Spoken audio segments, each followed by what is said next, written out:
Hello. Hey, how are you? Good. How you doing? Super, thank you. Just looking at who's up first. Josh and Eric. Okay. Is the whole faculty, Courtney, out at the ACSA conference at Marfa? Oh, I have no idea. Actually, there's a lot of critiques going on today, so A lot of what? Crits? yeah. The ID1 classes have a crit right now. Mm-hmm. Yeah, but they're just kids, right? It's a big deal to them right now.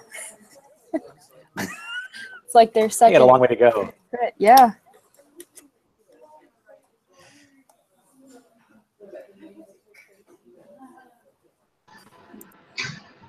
Okay.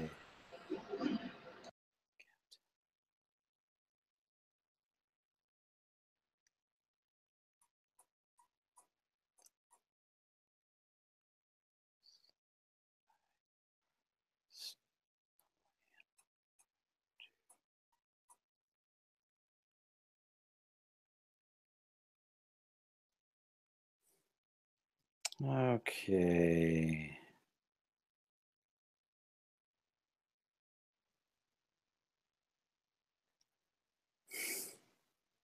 Gene is so funny. Okay, Eric and Josh, do you want to get together?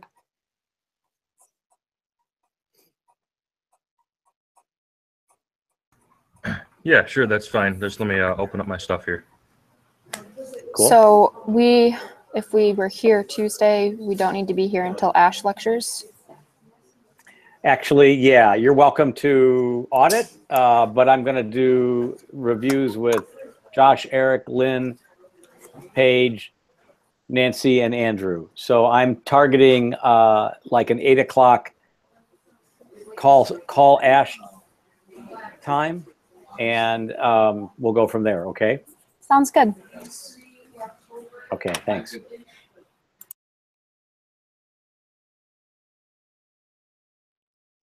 Okay, I'm all yours. I'm going to screen share with you as we wait Okay. for my Revit model to load. Mm-hmm. It must be getting large. Of course.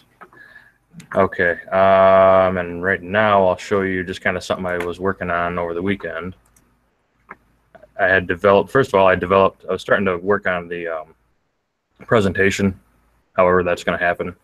And so I put together this like preliminary rendering thing and this kind of this over on the left-hand side, this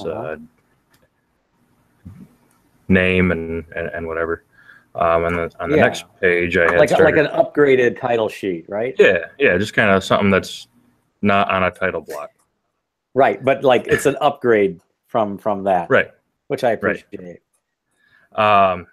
And then I started working on this massing diagram to kind of explain the process I went through to determine, where these voids are going to be in the building. And so it just kind of, you follow it through, and it kind of shows where all these parts and pieces were taken out of this chunk. And then at the end, kind of where I put some stuff back in. And I think I can start to use that to delineate like different faces, like fenestration, maybe even stuff like that. So I'm sure this will get developed further. Yeah, you might want to start with another diagram at the very beginning that is the whole cube, as if it was a block that fit or filled the whole thing. And then I love how you have the vectors or the arrows coming out or pointing toward the mass. Mm-hmm. Is there something, Josh, on the site opposite the building that this first cleave is responding to? There is, but it's really difficult to show. I might show that in like a site plan. Well, but what is it? Is it one of the houses? No, it's not actually. It's the street. It's actually John R. Street as it goes. Yeah, so like you had that drawing, right? That was part of your presentation that showed, you know, the block, and then you kind of like crenellated it, if I remember correctly, from your first benchmark. Yep. So maybe there's two drawings before this current first drawing. Maybe there's the solid cube, right? And then you, or maybe three. There's the solid cube, undisturbed, uninfluenced by anything like you or the context. And then there's that cube influenced by the vertical rhythm of the context, right? With several slices through it, like you show on the first drawing here, but narrower slices and narrower residuals, right? But then you sort of maybe draw an X through that, because that doesn't work for an apartment building, but you show this first plate as the third plate, right? You show how you're sculpting the building to acknowledge the context, but not necessarily be, you know, strictly adherent to it. Right. I think that's one way of like making the lineage of sort of creative thought a little bit more explanative. Explanative. Okay. Really good, because it does show, right? It does show how form can be described. Right. These colors are kind of tobacco-y. They're kind of dark and brown and gray. You may want to think of like lighter colors that show, maybe show more transparency. Okay. You know, terrific. If my Revit, okay, it is open now. Here's a couple of units. I guess we'll just start right there because it's what's on the screen first. But just a couple of units that I was working out. The one on top, they're actually supposed to be the same, but I just started. Well, right now I'm looking at 302 and 303. Correct. Correct. Yep. Okay. They're going to eventually be the same unit, except for 303 is slightly smaller. But I started reworking it here to make the bathroom 100% accessible, because you can tell this one down here is not. So I was just reworking these. Can 302, can the door for the bathroom swing into the room? Possibly. I think that depends on if there's, because if it swings in. I don't see my arrow. There can be some overlaps. You all know the code better than me by now, so I might look at that. Yeah, I think that would be fine, because you could wheel in and you can pull up right in here and close the door behind you and get around. So yeah, you're probably right. Yeah, that can happen. I would rather see that, but I'm not understanding some of the things that you got here. So this kitchen is not going to be the same. Okay, it might be better as a galley kitchen, quite honestly. Yeah, this is all going to change. And what's the plan here is that, you know, this space here that I'm circling with my mouse will become the coat closet, and then this space right here is maybe like a desk space or home office space. Yeah. And then this space over here becomes your long, narrow kitchen that's just like all in a straight line. And then over here is kind of like your living room area. Maybe to tighten that up a little bit, maybe the wall that is the edge of the desk lines up with the column. Maybe it tries to capture some of that column. Right. Or flushes with the column. And then you slide the desk a little bit. Maybe it lines up with the jamb of the bathroom door. So it's really more like a 4-foot desk, the other jamb. Oh, yeah. Okay. I see. Yeah. And then you slide the closet group over, and the first closet next to the desk is like utilities, like utility closet. You're also, you're doing a laundry room, right? You're not doing in unit. So yeah, that works out okay. So you can do like a utility closet for 4 feet, and then you can do like a coat closet for 4 feet. Yeah, and I was going to ask you about that too. Exactly. Because, exactly. You've used these magic packs before, and I was looking at those today too, and everything that I can tell, it has to be on an exterior So those wall, are generally on the outside wall. Yeah, that's kind of what I thought. I was hoping that I wouldn't have to do that, but if I have to, then that's fine too. Yeah. Okay. So what other utilities would you put in a utility closet other than that unit? Well, the water heater might be in there, right? Mm-hmm. Depending. Now here's a sort of school of thought on, or a brief talk on water heaters.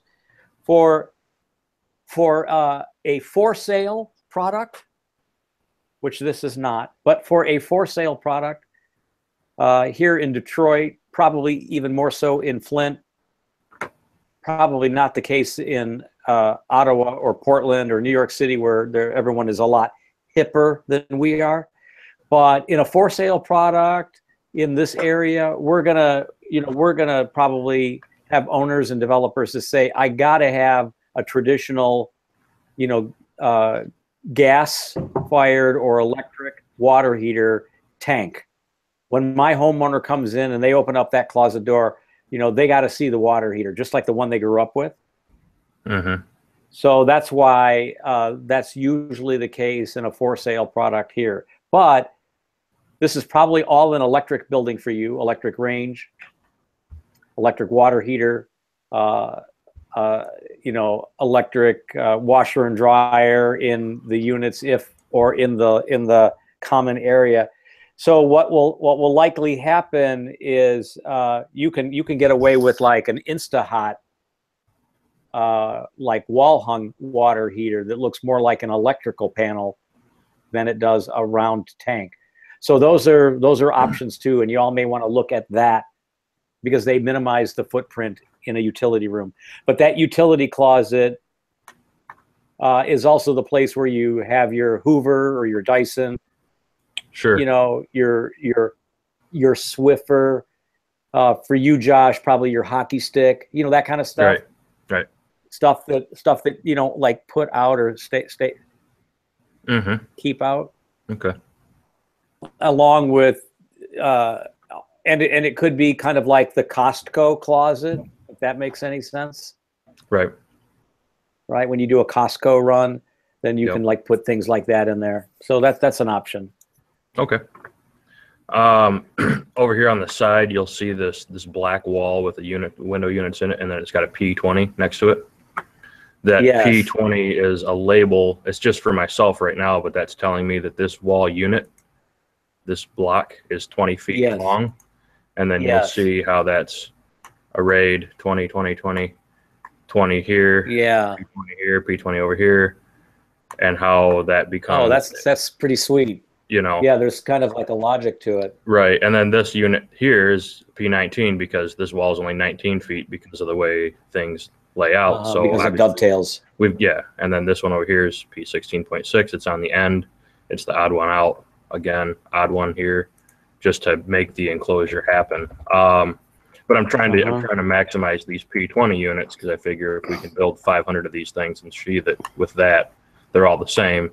Same thing over here, all these P20s down the right-hand side. So that's kind of where that's going. Wait, let me look at 301. What's going on there? 301. Yeah, that's the fun one. I like that unit. So you just have to figure out where the door is, and it's probably off of the hall, not where it says corridor. No, probably not there. I think the bedroom's got to be a lot smaller. Okay. And I think the bedroom wall is the line that's coming off the tree and the leaf of the door. And we put the door, put the door right. And then that's your entrance. That's your entrance. Interesting. And you do a closet in there along the column wall. So opposite the trash room, Okay, yeah, I see what you're saying. Yep. 302. Right. So along the column. So then your kitchen your kitchen could go against the elevator and the corridor wall. Over here? And that's actually, no, the corridor wall and I'm sorry, yeah, the elevator wall, that L. The L. In the unit. The corridor wall and the elevator wall, the L-shaped wall that intersection creates. Oh, that's where your kitchen goes. Okay. So in this area here? Yeah. Okay. That's actually a pretty cool unit. Yeah, it's kind of quirky. But and you got the sliders, on the axis of the entrance door. Right. Okay. So you can open the door and see. You can see right in. I'll put this door here to remind me. But that's where that's going to go. How big is that trash room? That trash room. I don't. So the other thing I would do is, I don't think you can make it smaller. The other thing I would do is I'd slide the bed to the corridor wall, just about 1.5 feet, and then do a reach-in 2-foot deep closet along the trash room wall. Yeah. Ain't that pretty tight to get through there, though? I mean.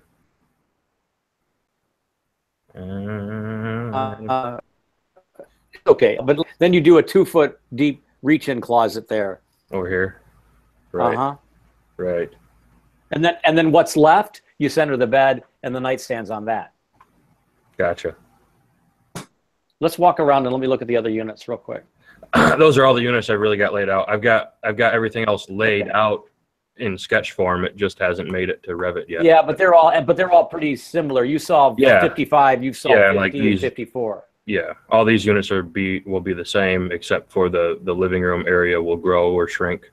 Mm-hmm. Now, here's the thing I'd say about the studios. Then they don't need a bedroom with walls. It could be that the studio is a couch that pulls out at night, like a futon, right? Mm-hmm. Or a proper couch that does that, or it's a Murphy bed, so that the bedroom / living room is one room and it's a wall of like millwork, right?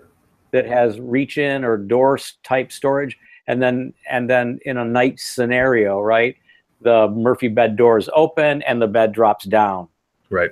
So that's a really nice way to deal with the studio, because only a single is living in a studio. Sure. Yep, and that's the plan. Well, the 301 becomes kind of just like 44, doesn't it? Yeah, it does, doesn't it? Yeah, I didn't realize that, but yeah, I suppose so. Wow, they're almost the exact same size too. Yeah, it's just that cool. 44 doesn't have the elevator, so or the trash room or whatever. So that's cool. Okay. But again, I would move the door to the corridor wall, because I think that's kind of what you're going for there. And then the door that's going out to the landscape area near 506. 506. You slide to the left a little bit. Or 306. 306. Yes. There's actually another door that goes out there. That's just, there is not. It's just a wide window. Yeah, because that's kind of a public space. It could be private, I suppose, but well, if there's a door in that wall, the hinge has got to be closer to the solid wall, so that you have your, at the lock set, at the passage set there. Right. Okay. You know what I'm saying? When you looked at ADA, the doors need a 12-inch dimension when they open out like that at the side of the. So either mirror that door or slide the door to the left. Okay. Yeah. I get you there, and this just hasn't been fixed yet. Yep. Okay. Yeah, it was correct, and then it got switched around and got ignored. So.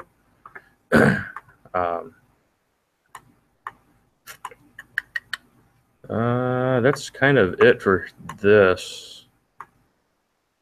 All right. Floor plans. We can take a look at the ground floor, I suppose. So I reworked this a little bit, not really a whole lot, I guess, but I still have this small retail space up here. I'm thinking coffee shop or something like that, something small. Mm-hmm. They might be able to pull more rent for a single small retail space than one large one. That is a small space, but that might be interesting. So, but let's just talk about doors a little bit. You're going to need landings off of the vestibule. Oh, is that what that line work is? Okay. Yeah, right here. Do you need the space? Do you need that parking space next to the 640 square foot retail space? This here? Yeah, no, that one space. This one back here? Next to 6. Yeah. Kind of. I might be able to find a different spot for it, but yeah, I can see how if a car parks here and is hanging out a little bit and the door can't open. Yeah, I get you. And bike storage.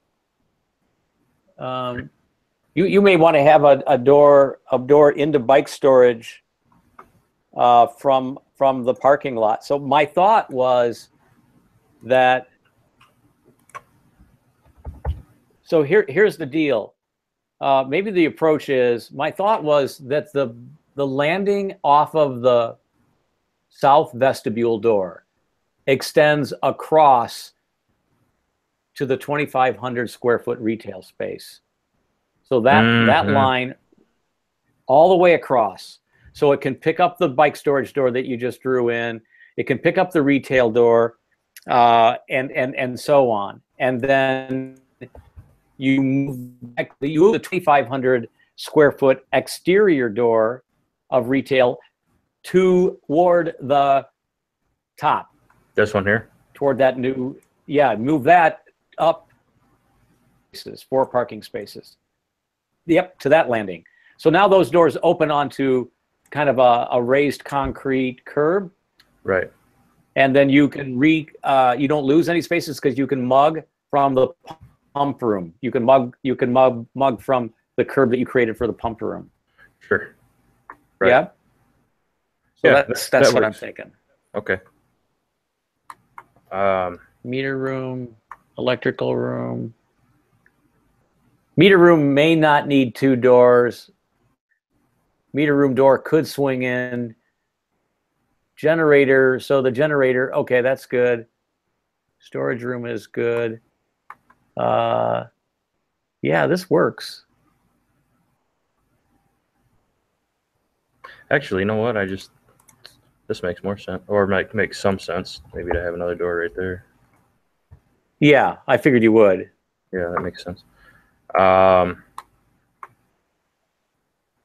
Yeah, so let's go downstairs so you can see all the black dots. The only other thing is, you have an airlock for like the lobby, and that's nice.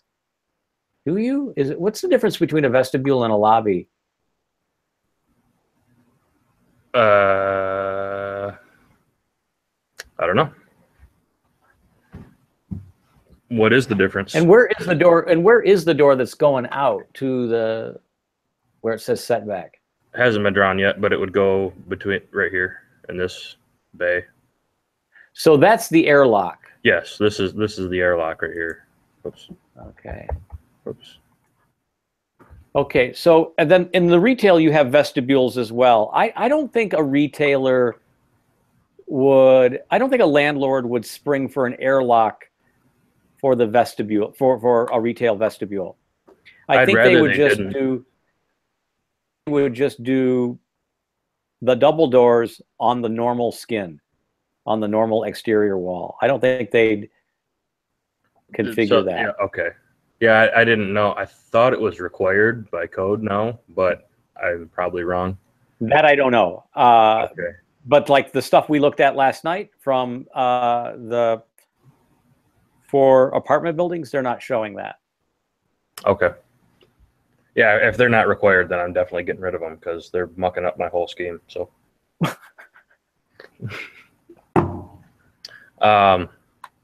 yeah, all these black dots are my new column locations, and those have been. You may want to drop in some column lines on that just to show that the imprint of like this. That. Yeah. Yeah, this is my structural plan. Can we go back to your plan? Yeah, that's good. Can we go back to your plan for a second? Yep.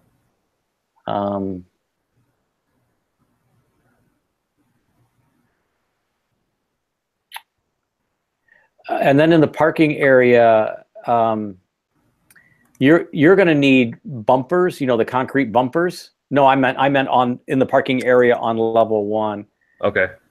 You're going to need, you know, those concrete bumpers that are adhered to the slab so that people don't run into the building. We got to show those. Or run. Well, I would. Okay. You know, they're just little rectangles, right? Yeah. You don't make the space bigger. You just draw Right. them in Right. to show that you understand this stuff. Sure. Okay. Yeah, I can do that. You write that down. Here's the thing. The column lines that you've got, can you saw the column line grid thing again? Or show it? Yeah, we can just jump to that structure. I want to refer to it. I just need to see it. I just need to see what it is for a second. Okay. Okay, the column line D. Can you go back to the plan? Column line D is better if it's about 1.5 feet more to the west. Let me see which one that is. Column D. Okay. Here's why. In the parking, and unless you can change the grid. So when I pull into that space, one of those columns, right? Right. I don't know. I can't see where I'm going once I get. It's just really, really impossible to get out of or into one of those spaces. It's really hard if your car is where that cursor is to make that turn in there. So whenever you, just for a point of reference, whenever you have a column in a parking realm like this, it's never a problem to have the column at the end of where the headlights would be when you park a car. Where you've got it now is fine, but when you put columns in the parking space, you want them about 2 feet minimum from the end of the 20-foot space. So you actually like that bay to be about 18 feet. That column grid bay. Right. So the only other way you can do that is, and I think you can here. I think you can slide the parking stripes 2 feet to the east, and assume that since you have a alley, that you do not need a loading space on the site. Yeah, I could easily shift those. Yeah. Right. Plenty you don't need the loading space because that's what the alley is doing. But there are developments where you need to have a loading space on site, and the parking lot has to work around it. Right. So that's when it's what I call a ball buster. That's when you're getting really beat up by that. So if you slide all of that parking artwork, all of that stripy paint 2 feet to the east, you'll still have 26'6" as a clear throat dimension for cars to come and go. Right. And what you may want to do is do a curb that lines up with the eastmost spaces up above. So that cars aren't driving into the building. So take a line from those parking spaces on the right and drop it due south. Take a line from the end, no, the other side.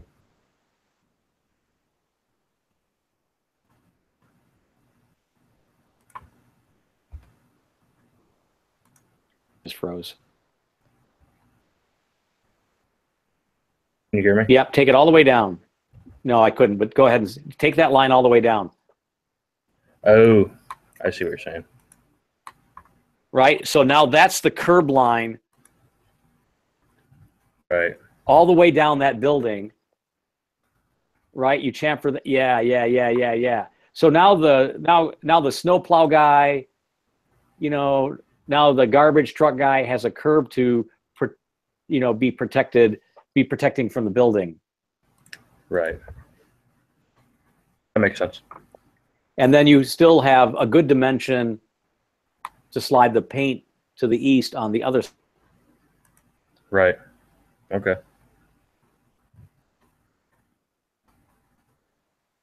In the function of the ground plane.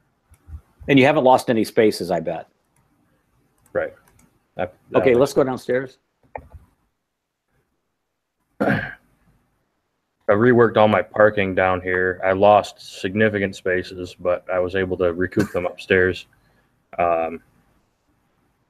Could you get more spaces if you do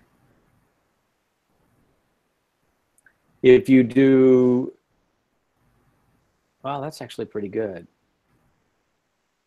I was going to say, could you get more spaces if you do perpendicular parking along the north wall? Oh, along the north? Along the north wall? No, and the reason for that is because of the columns.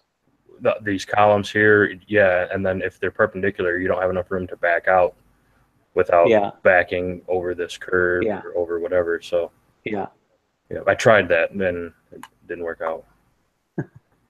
So I'm just looking here.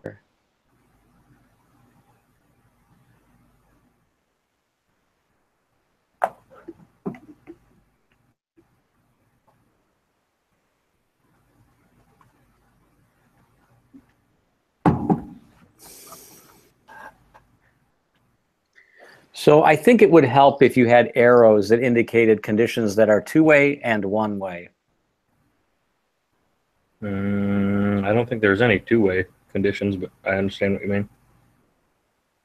There's not on where it says 35 spaces? No, because if you were to drive north, you could not then come this way because this is a one-way. It's not wide enough to. Yeah. Can you put what's the distance between the right hand, the easternmost spaces, and what's that distance right here? There from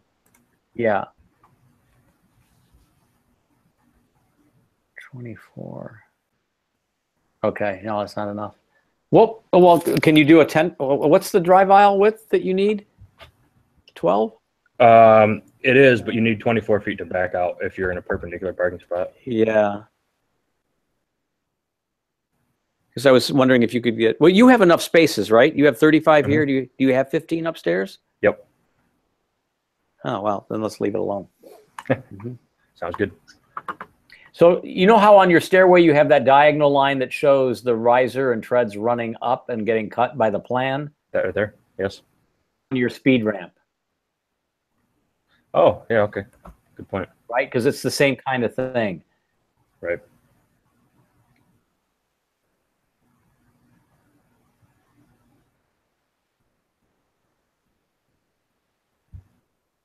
And I think that's it. You may want to indicate like aisle widths and things like that. Okay. I love the fact that you've drawn the cars in and you show the sort of tire prints in the snow. That shows, you know, that convinces us, right, of the believability of this. Right. And here's the other thing. The way you would make this more forgiving in this environment, in terms of driver forgiving, you would paint all that stuff. Those wouldn't necessarily be raised curbs. It would just be paint. That way, it's real easy to it's real easy to clean that space and you know, shovel it. You know, if a small pickup truck comes down there to snow plow it. Right, it's real easy to move that stuff around and to the drain. So yeah, that's cool. Right. Okay. Vestibule works. Storage works.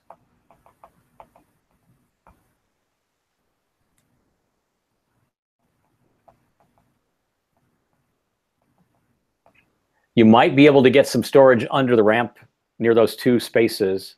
Right. Yeah. Yeah, it's possible. It's worth thinking about. Okay. I'm good with this. Also been Can we look at the 3D before we move on? I want to keep moving because I have to talk to Eric too. Right. What was that you said? I want to look at the 3D stuff that you've been doing, and then we need to move on. I've been working on this thing. It's just an exploded 3D view that kind of shows columns and structural stuff, and trying to figure out how I can make that happen. I've got this other one that kind of shows the roof. Yeah. The different, you know, the wall panel system being pulled out away from the thing. You know, how all the glass in the middle thing works. The middle garden. Same thing over here. The walls kind of being pulled from the building and showing the panels. That's pretty much it. I don't know. Have you met with Ash? I did. Yeah, Joshua. Yes. Yep. Okay, so you've kind of talked about the structural approach. What is your structural deck? What are your floors and wall columns going to be? Everything below the first floor is concrete. Of course. Yeah, and then above that it's all CLT panels. He seems to think. Oh, right. He seems to. Yeah, right. You told me about that. Yeah, but okay. I might keep them anyways. I don't know yet. I haven't decided. Okay, I have nothing else. I'll let you go. Keep flying. Okay, great. Thanks.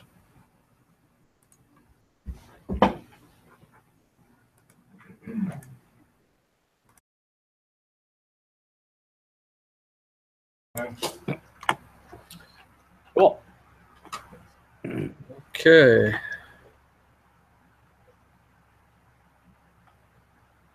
Oh, I guess I'm already screen sharing. Okay. So no, not yet. I'm still looking at you. You're still looking at you in your blue and white shirt. I'm sorry for your misfortune. That's low self-esteem. Here we go. Let's try that. Now we're there. Okay, good. Okay. I think the last thing we talked about was kind of the exterior, so I guess maybe we'll start from the outside and work in. Okay. So this is kind of how we're shaping up on the outside. Don't know. I mean, I got kind of some positive feedback from you previously, but you had made some suggestions. Yep. I didn't totally follow all your suggestions completely, but I think most of my suggestions were more like lifelong suggestions, right? Okay. So, like not like immediate stuff. So just think about them in the longer term. So so for me, let me just say this has really evolved a lot, and I'm really delighted to see what I am seeing. I'm delighted to see the evolution. I do have some questions though. I'm looking at obviously the ziggy-zaggy, right? The structural bracing, the K bracing. Mm-hmm. And I'm seeing, I guess what I'm seeing is that there's a structural frame that's holding up a second floor deck that is, I guess, it's structurally completely independent of the cake that's sitting on it. Like, you know, the moment where the diagonal braces kiss at the midpoint between columns, there's like, sometimes there's opaque material, sometimes there's glass. So it's not, you know what I'm saying? That's why there's kind of an independence of the cake from the base.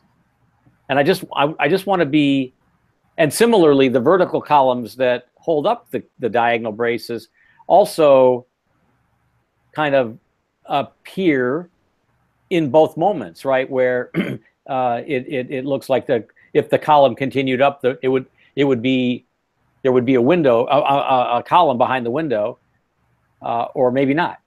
So right.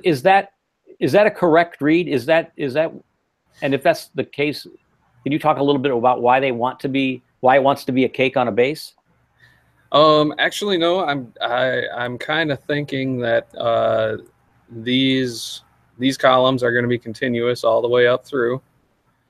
And so can you rotate around so I can see like an elevation view, like an orthographic? Yeah, sure.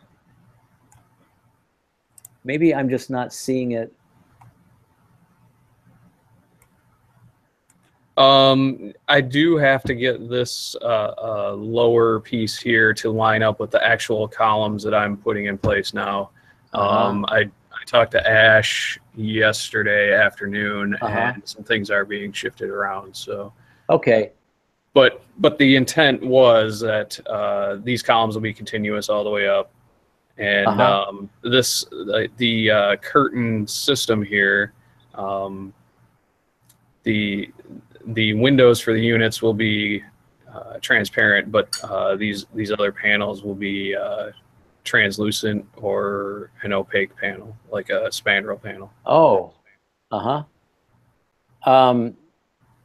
They'd still be glass. It's just not something you can see through, because there's going to be it's just like a more of a rain screen than an actual wall system, and then behind that would be the steel studs and the insulation. Gotcha. I guess the only other sort of feeling I'm getting, my immediate feeling is the windows they're punched, but they seem small in proportion. Fair criticism? Is that what you're wanting?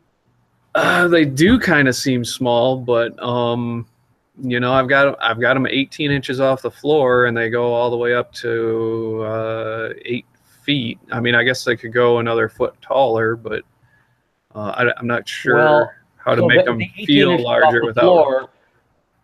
Right. The 18 inches off the floor allows like base molding, some drywall, convenience outlet, right? And then the sill of the window itself, and then like an apron in front of it if you trim it out. Yeah, but and you don't have to pay the extra expense for, you know, well, there's my rational thinking is you don't have to have tempered glass there for safety purposes. Yeah, so I mean, and so I guess I was thinking that if the window actually went to the floor or 6 inches off the floor, which makes the convenience outlet impossible unless you put it in the base, and it also makes the base really puny, like 4 inches, but like maybe that's okay on the outside wall. But like the lowest window would have a mullion, or the lowest part of the window would probably have a mullion, and that would be tempered. But for me, that's kind of an interesting opportunity to introduce, Eric, like an operable window to bring fresh air into those units. Yes. So if you did so if you had the hunch that they seemed puny, here's what you do. You got to act as a designer. You got to act on that instinct. And what you do is you print the elevation, and you just do like a figure ground of it, and say, do the black squares that define or clarify what the windows are, does that feel right given the field of, you know, solids around it? That's one thing. And then you're saying that some of these panels near the windows are translucent. Are they in their own frame? Am I understanding that correctly? Yeah, and I guess maybe I don't know if that's the best way to approach it from a system standpoint, but I was thinking it would just be the curtain system, and then, you know, where the windows are, you would have your transparent glass, which would probably have your operable window in it also, and then and everywhere you don't have a window, you're just putting in a insulated spandrel panel. Oh, so it's actually opaque. The spandrel is a true insulated opaque panel. Right. You don't. Right. But I'm thinking you're not talking about doing 3 types of glazing. This is not a complete curtain wall that is only curtain wall. It's not clear, translucent, and opaque. It's right. Either one or the other. Okay, I misunderstood you. Okay.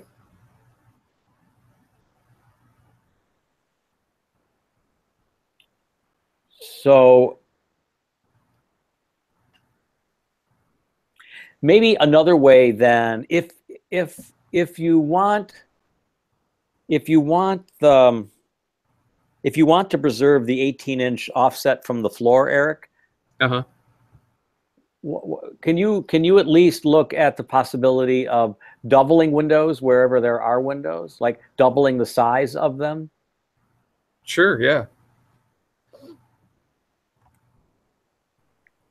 One of the lessons I've learned doing these sort of housing projects that are like this, mixed use things that sometimes have this affordable quotient,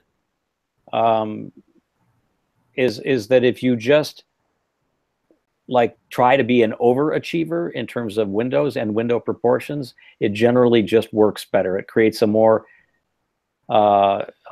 it creates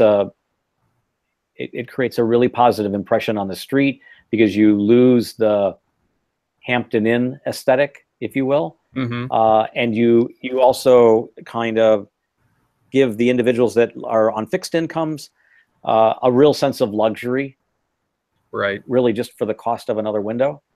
And I think that elevates the quality of life for, market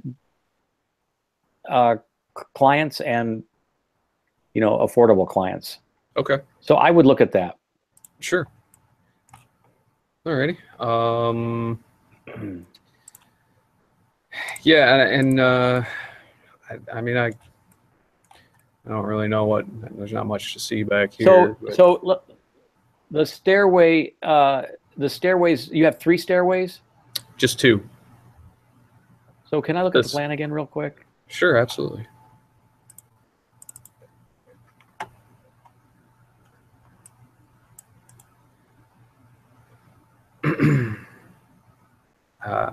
Shoot. So can I look at like a typical res plan? This is. Oh, yeah. Sorry. I'm concerned about the dead end. This distance, let's see here. Find out real quick. What's that requirement? Is it 50? 50. Oh, yeah, you got me there. I must have changed something, because at one point that was 48 feet. So, well, the measurement really needs to go to the door. And what I would do, this door here, yep, to the unit door, I would give the leftover space in that hall to each of the units. So I would make those closets bigger, and I'd consider losing the windows there, or move the windows so that each closet got a window. I have no problems putting windows in closets. Okay. That makes sense, yep.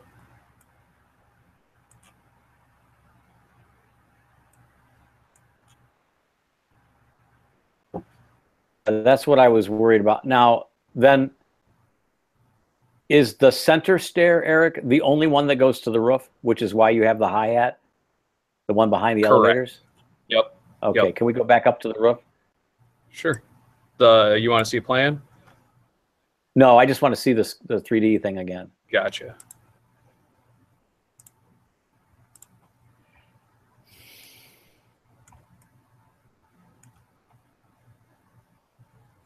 Eric, can the west units above those residential units, can those units go out to a terrace there? Right here, I've been debating that. I've gone back and forth on it. It's entirely possible. Not the south ones. There's no benefit of looking south to the parking lot, but maybe those 2 units could have their own like roof terrace. Okay, so that's a selling feature for the apartment. You get an extra big closet and I think when you think about it, everyone sort of automatically assumes that the top floor is the super stud unit. Right. But if I was going to live in a building like this, honestly, I'd live on level 2. Because I want to be able to use the stair and go in and get up to my floor really quickly. Mm-hmm. Right. I would actually use stairs a lot more. So for me,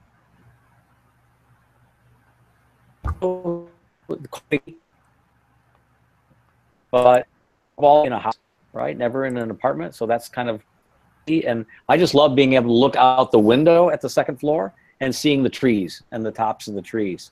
So for me, that's kind of a selling feature, and you get that in 2 and 3. So for those units, you can jack the rent a little bit more because they have this feature that no one else has. Right. And if you start thinking, like that when you're designing these buildings, when you see a roof plane go, oh man, I can make something special out of that, and I didn't even plan for it that way. So finding those nuggets and seeing those things as design opportunities is really going to be important for you. Okay. What's the brown material for the base? Right now it's brick. I've been kind of thinking block. I'm sorry. One more time. You're brick. Breaking up. What was brick? It? What, brick or block? Brick. Okay. Mm-hmm. Could it go to block in the back? Yeah, and I think that's going to be the case. Actually, this entire stair tower here is all just plain block. So I think that at some point when it comes around the corner here, it's going to transition. Yeah.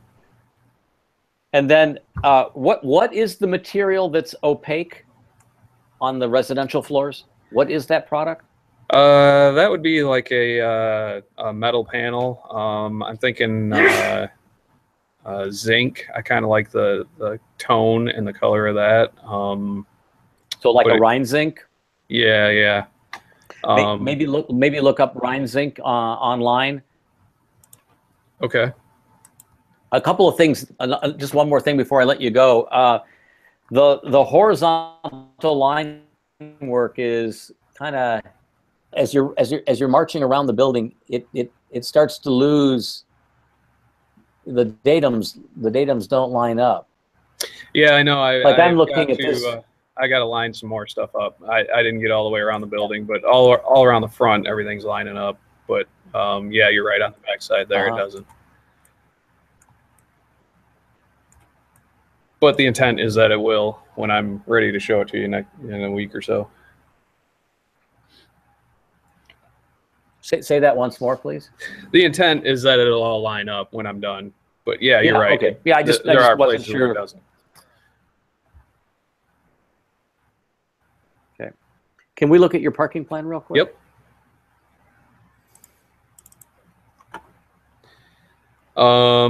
After my conversation with Ash yesterday, there's a lot of these columns are all going away and being replaced by something else. This was like a work in progress. So yeah, okay. So I'm glad. First of all, I'm laughing at you. I'm not lying. I'm laughing at you. But I'm also right. But I'm also appreciative, more importantly, that you met with Ash and that you're trying to work through this. Yeah, he's got. So can you pan out just a little bit so I can see the lines? Oh, you don't have them all. So 1, 2. So column line A, L, K, J.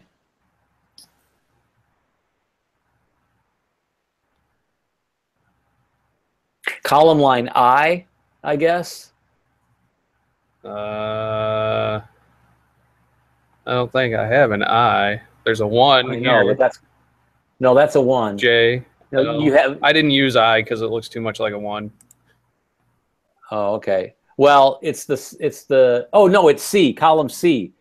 Okay. Column line C. So the conversation I was having just a moment ago with Joshua stands for you. That column line's got to move like 2 feet, 3 feet to the west to get out of the drive aisle. Yeah, I'm actually considering moving the drive aisle to the east. a little bit. That's what I would do, or work it around the other way, because I think you've got some slop in that big island of walking surface in the middle of the building. Yeah. So let me ask you a question now. Having designed this building as essentially as an L, and a rotated L at that, where the center core is not at the angle of either leg of the L, Eric.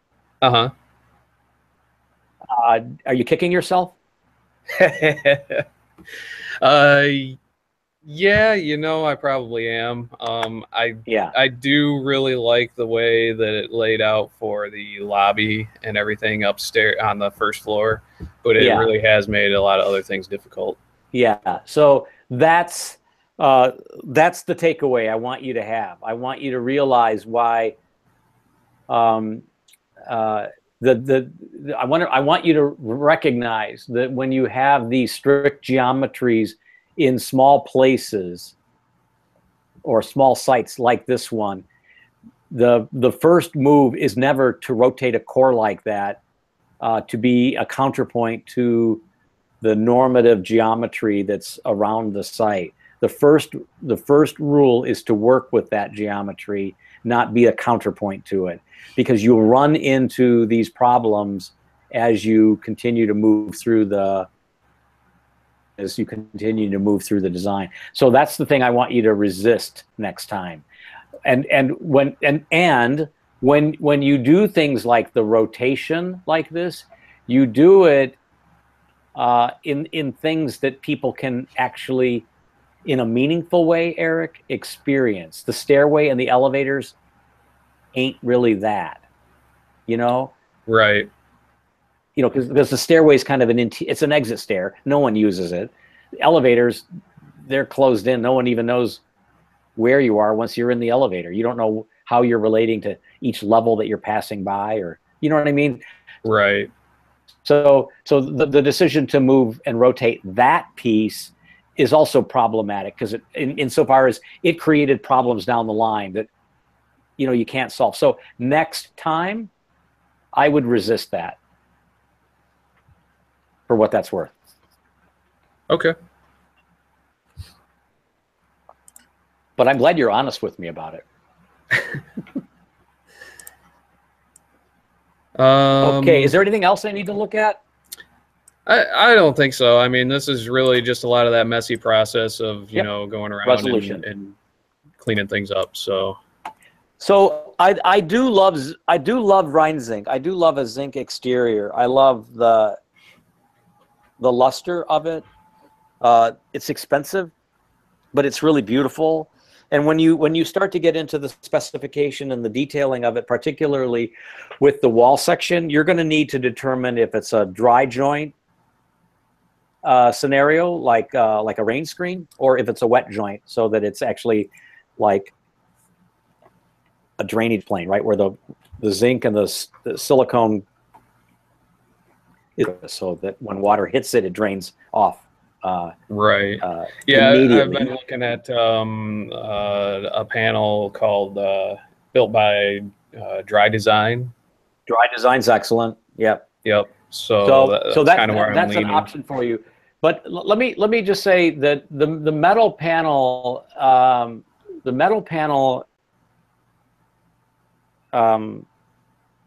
also kind of has the potential to read as highly commercial, and you just need to be aware of, obviously, not what critics are going to say in our studio, or what I might say, or what faculty might say. That's kind of irrelevant. But when you do that kind of material in historic districts like this in your practice, in your career, you may run into some resistivity.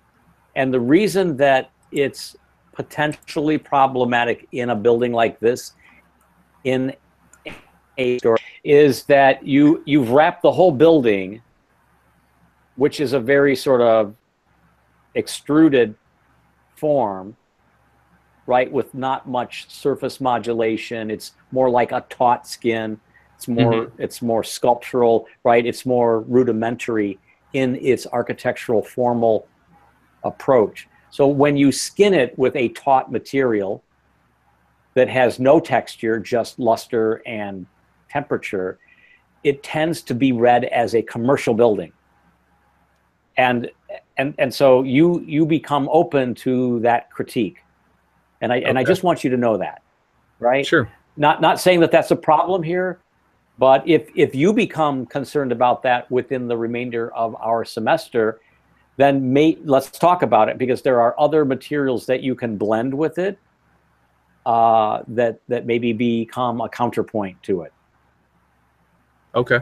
So I just want you to know that that's like out there in a non-academic setting, and you as an architect need to be prepared to sort of respond to that. Right. Okay.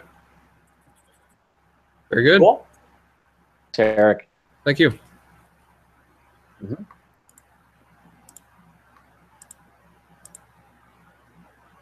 Are you ready?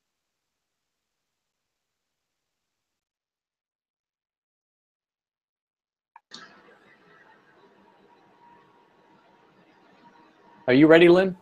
Yeah, sorry, you had cut out there for a second. That's all right. I'm opening up your drawings package. Sorry, I've used the title block here today. It's just the easiest way to kind of pull things out of Revit quickly, but these aren't, I guess, presentation plates. They're more just for our discussion today. So I met with Ash on Monday regarding structure, and I guess I'm sort of at the point where I think I have a grid that I'm comfortable with. There are a lot more columns than anticipated because of the various moves I've made in the plan to sort of cut the building. But you know what, though? I'm looking at like the residential plan. And the only one really that I think is problematic is column C. Because like column H, those columns are kind of like, they're kind of like against the wall, and they create kind of an interesting, I think, a feeling in that corridor space. But column line C, they seem like they're much further from the wall than your H line. So it doesn't look like it's perfectly symmetrical in that regard. But it's only 4 columns, and the worst one is C5. C5. Yeah, I thought the worst one was C2. So I'm actually, that unit is getting reworked right now so that we're not walking. Oh into no, I don't mind. I don't mind the columns in the units. I actually, C2. Yeah. So that is already changed from when I plotted this today. But like if C moved north, could C move north about a foot? So C, if you look down in the parking, move it north. It could probably slide north a little bit. What's happening on the first floor? Yeah, so like what's the distance, right, between the stairwell, the south, on the north stairwell, what's the distance between the south wall and the current C column line, right? You could, if you had 20. Sorry, Mark, I think what's throwing it, let me share my screen really quick, because you'll notice on the PDF, the wall type at the stair is different from the north stair and the south stair. So it's thickened around the south stair, which needs to be done to the north, and that's going to pull that wall a little bit tighter to the columns to match what we have in the south a little bit more. Let me grab it since I'm not. Yeah, so if you're able to see. Oh wait, you've got a level 0 plan drawn in here, and you've got a dimension. On the PDF? Yeah, you have a A200. So that's And I think if you move C to the north a couple of feet, it allows circulation on the basement plan to be a little bit better. Anyway, show me what you wanted to show me on column line C. Oh, sorry here. So if you can see my screen. That does work better. C2 does work better. You changed 202. Yes. And that changed 201 to allow the door to enter in on the north wall. Yes. Brilliant. So everything's getting tweaked. The layout for these units, the columns have wreaked some havoc, but it's not terrible. Right. So I'm just in the process now, checking, I guess, at 203, the clearance at that door. We have the foot that we need for ADA to get in on the push side there. So that's sort of being reworked. That's happening there. So this is sort of what I'm doing, I guess, while I'm listening to my peers this evening, was sort of making these changes from the PDF. In the basement with all the columns, I have 49 spaces, so I'm pretty close. Some of the lockers are going to have to move upstairs to accommodate all the parking where I've lost the columns. But you don't have your ground. Oh, you do have your ground floor plan. Yeah. So the ground. So I mean, Lynn, I think you could put 2 spaces in the loading area. Is there something that's dictating the size of your loading area? No. It's all outside. Yeah, we could put some parking there. It was more, I guess, just a relation where we need people to get outside from the south exit stair. But yeah, we could certainly put some spaces up I here. think you could put 2 spaces, or 1 space, 2 spaces maybe, between column 3 and the west wall of the speed ramp, and still have a walkway from the stairway all the way to the alley. And you could actually do a structure like a carport over that, a partial covering, so that while those are not like ideal spaces, right? It could be like an ADA space that works for, or like it's a space that could actually be of some merit. Yeah, that's a great suggestion. And you may want to put a screen wall that sits on column 3 between I and like the meter room. Yeah. You know, on that column line, right? So that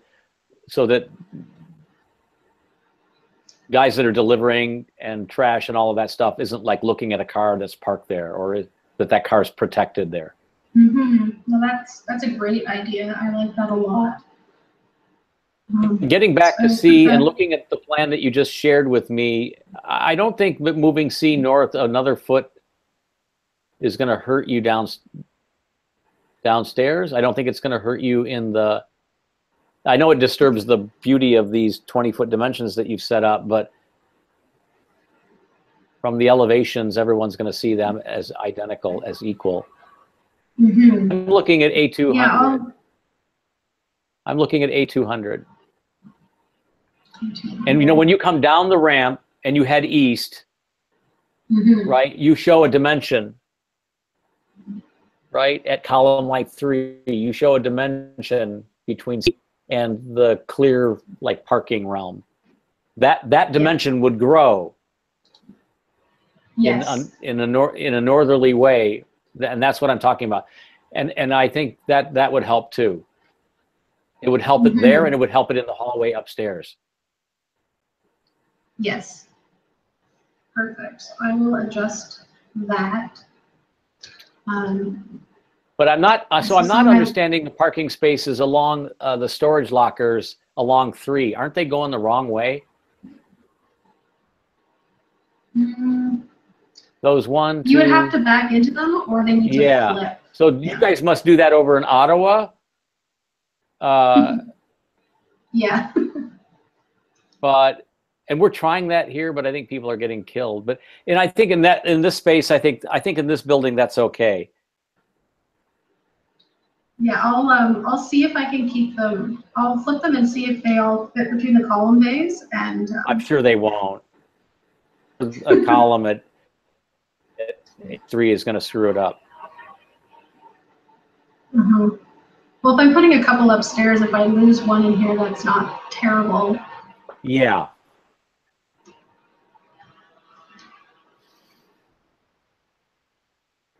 Okay, I feel comfortable with this. Mm-hmm. I will say that, and you may want to illustrate like lane striping on this plan, but like the column at C2 in the parking level, like if I'm parking in a space along column line 3, like if I'm like at F3, Mm-hmm. and I pull out, am I able to make the turn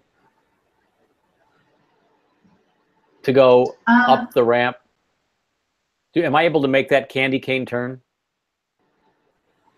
So I think, or do I guess so. Or do I have to sort of swing right and do a giant like eye hook turn in order to make that happen? Mm-hmm. So I guess if I'm coming out of the space at F3. F3. Yeah. So I would right. I would back out along into the the jump lane. ramp, and I'm going north along column line 2. Am I able to, in one like tight turn of my Jeep, am I able to make that U-turn to go up the? I think what needs to happen there, if you're coming up the lane by grid line 2, is that you need to sort of make a left into the two-way traffic lane and then sort of come around to make that U-turn a little bit larger. You'd go on the north side of column C2 and not the south. You wouldn't do the tight one. You'd go around, and there would have to be, you know, a stop at both sides, and that's why I sort of tried to pull the wall short so that the traffic can see each other and there'll be a stop condition. Yep. Okay. So it's not the prettiest. No, but and so, you know, so if you're like, if this is the way that it went, right, you would be working with the developer to help them understand this, right? So you'd say, my suggestion is that those are compact spaces, right? Those are for the people that own motorcycles and VWs and Audi A3s, right? Those are the folks that park there because they have nimble, responsive turning radiuses. That's the first thing. You need to guide them to understand that. The second thing is you may want to indicate the stripes, the paint stripes, and like you did the arrows, just to you know, make that clear so we understand the network of circulation on this plan. I think that'll help. Yeah, and the coloring will eventually come off of it. Yeah, that's that too. Well, that'll make it a lot more clear. So that's sort of, I guess, the rejigging that's been happening down in the basement. Okay, I'm looking at A201. I think you need another door group in vestibule 506. Yes, I do. The doors aren't there yet. Or into the trash room, or in 223. So here's another thing, you guys. So I appreciate how all of the rooms are in the 100s on level 1. That's great, right? But you also have a 223 next to the garbage room, so that's probably really 123. Yes. Correct? Okay. Correct. So I guess, so you need a door. You need a door into that room, probably from the garbage room. I don't know. No. Yeah. So I guess that's I guess the shaft that comes down with the actual trash. That's really the shaft area. Yeah. So then there needs to be like a dumping zone as to what happens. Yeah. So there's actually no door between garbage and trash there. It's maybe more like a dashed line to show the shaft above. You follow? Okay. Yes.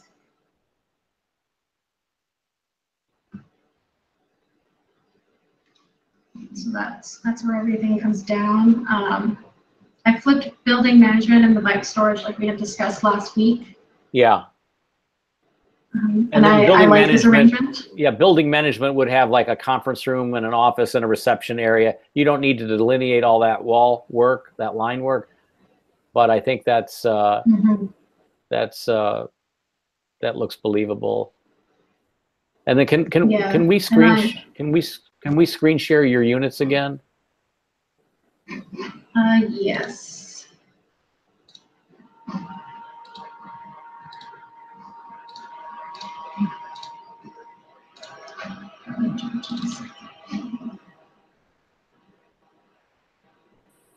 Okay. Can you go upstairs to the units? Is there a particular one you wanted to look at? We can go to 2, level 2. Yeah. So I've started, I guess, up in this corner here at 201, sort of at the reconfiguration. Oh, the screen didn't. It didn't move your plan. I'm still looking at 1. Okay. You are still looking at 1.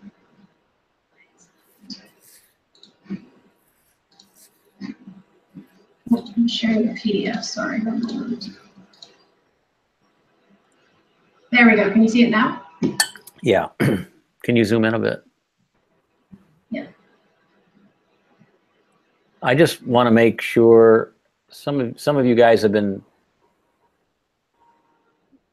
and this just comes from sort of experience, but putting beds on glass walls and things like that. And I just want to make sure, and I guess that's okay, but if I can avoid it. So like at 201, I think I have to like deal with it. I'm just looking around. I'm just going to all the units. Maybe it has a higher sill. Raising the sill though will sort of mess things up from the outside. Yeah.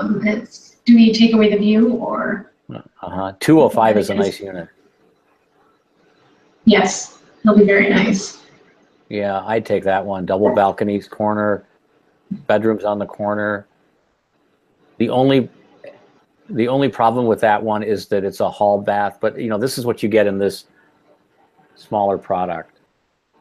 They're not all like 201 is more, I guess, a Jack and Jill share. Yeah. It all kind of tries to provide a bit of variety. I think the other. Can you? Okay, thank you. 211 will be a mirror of 205. It just won't have the balcony. 216, I might move the bed to the interior wall. To the other wall. Yes. 216 rather. I'm sorry. 216. Yeah, that one too. 216. I might flip the bed so that it looks out. Yeah.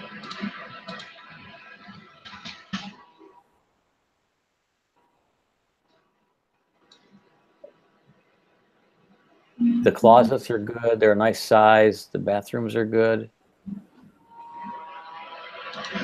See, I love the columns in the units. You know, like that one column G. I don't know which one it is. It's the second. This one here, G. That's kind of a really. 216? Yeah, that's really cool in the living room. Yeah, sealed concrete cast in place, nice and smooth. That's how I see them. So I guess when I had originally done this, I was planning, I guess, to have more of a like structural mass walls, and then I started thinking of all the issues of, I guess, fire separation and acoustics if the columns are in the walls, and so I ended up pulling them out, and then I kind of ended up taking it all the way where there's sort of an expression and they're there, and almost none of them are within the walls but close to it, and trying not to. What is your structural system again, Lynn? So I'm looking at doing a poured in place concrete columns, and then I found it like precast hollow core slab pieces. And then gotcha. I have to figure out the beams with Ash a little bit. I went back on a bit of what we had discussed on Monday, so I need to confirm with him on that. Can you pan over so I can see? Thank you. Yeah, I haven't got to 210 yet. I know that one still needs. 211, I would move the bed on the corner. Mm-hmm. You just, it's on the far right. Oh, yeah. The orange one. This one here? Yeah. Oh, against the wall. Yeah. I typically don't like a bed against the wall when you enter like that, but you know, you've got those great corner views, and I think you want to acknowledge that. Well, this you're just looking at the adjacent building. It's not a stellar view out this way. I didn't know if you wanted but you know, TVs. you're looking east. You get the morning sunrise, and I actually like that building, and I have no problem with that. So Yeah, that works there. and then the bedroom next to it needs a closet, and that's going to be tough to do. So. I think this No, that's the closet. Sorry, I got you. Yeah. This is right here. Yeah. Everything kind of needs to pull down here. The corridor got a little wider with the columns, so I need to sort of scrunch everything. Yeah, you're still moving through that process. I see that because the bathroom in 215 hasn't caught up yet. Okay, I think you're in good shape. Yes. Can I just see the public rooms on this floor now in the gap? Yeah, laundry and. Yeah, How so did this door community needs- and what did you end up doing, Lynn, for 210, the Ballbuster unit? I What did haven't call it, the touched value it yet. unit, right? The value unit. Yeah, it's still a work in progress. I'm not avoiding it. It just, Yes, you are. I think that's a cool room. I think. So, God, it's a big room. It's 870. Is that right? It is. Can you zoom in on that? It doesn't seem right. Because it's from here, and then you sort of cut out for the elevator. Oh, so wait a minute. It's quite No, large. That's actually not a bad unit at all. No, I didn't realize the bedroom ran over to the terrace like that. Okay. Yes. I thought it was like It's a just the sliver unit. windows are small. It doesn't have a lot. I like that of unit. Yeah, I like that exterior unit. wall. You get a powder room. Yep. You get a full bath, master bath. You get a full closet. And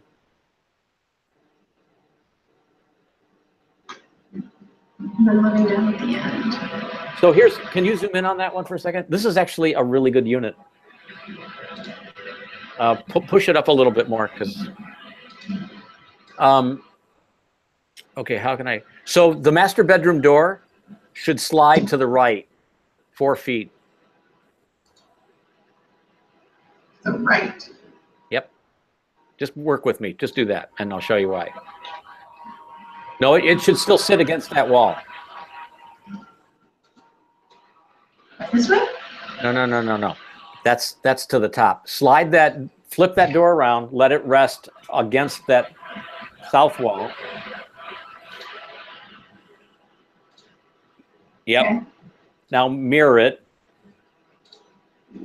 Yep. One more time. Oh. Switch this way again. No, Like you're that? not following me. No. No, I want you to return the door to where it was, so it rested against the south wall, and open into the bedroom suite. Okay. Yep. Now slide that wall and the door 4 feet to the right. So you may have to draw a new wall. Yeah, I'm just doing it. Yep. Right. So now that the door Oh, you goes want there, to- right? And when it's open, it's Oh. resting in a little It's alcove. you're making right? a niche for it. Yes. Then you slide the bathroom door 3 feet to the right.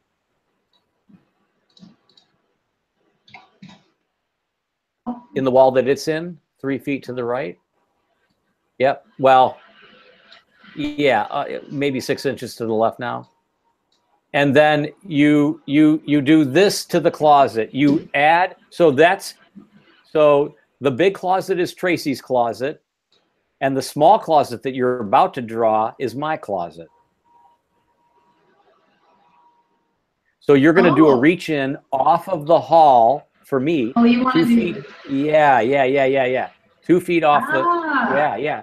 So I get that one, and then Tracy gets the big one. And so the doors are for my closet are off of the hallway, Yeah, and then your door is where you got it. Okay.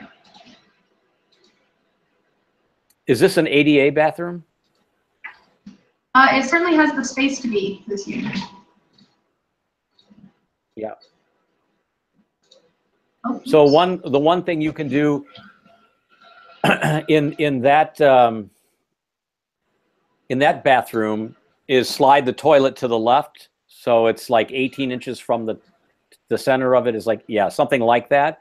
And then in the gap that you're under 6'10", you do a 2-foot deep or a 20-inch deep closet, linen closet. Oh, right here? You extend my closet. And do a little... Yeah. Little stuff like that is another way to like make these units really, really slick. Powder room. I would center the.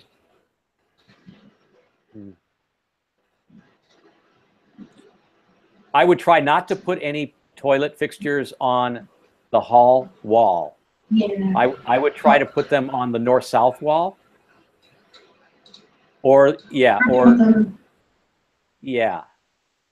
Move that to the left and put the sink on the same wall, or put it on the north-south wall.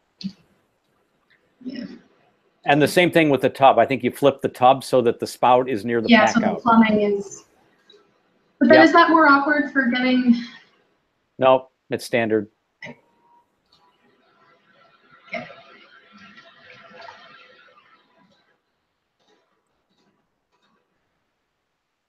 So now you got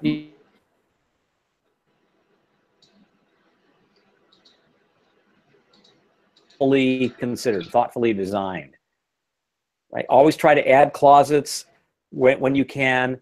If you have the ability to do a reach in, you know, in a neck or a corridor into a space, and a walk-in closet, do it.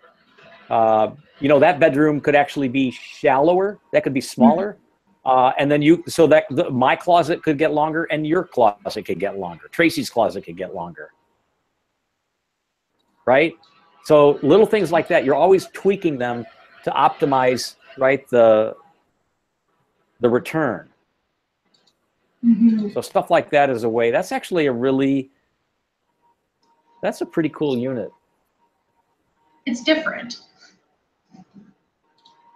And they have 2 closets here as well. Yeah, I would put a closet behind the door, and then when you walk in, there's a big mirror, you know, elevator wall or the closet wall. Yeah, the one could be a utility closet, one could be the coat closet. Yeah.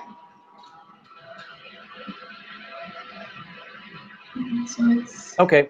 I think we're in good shape. We're getting there.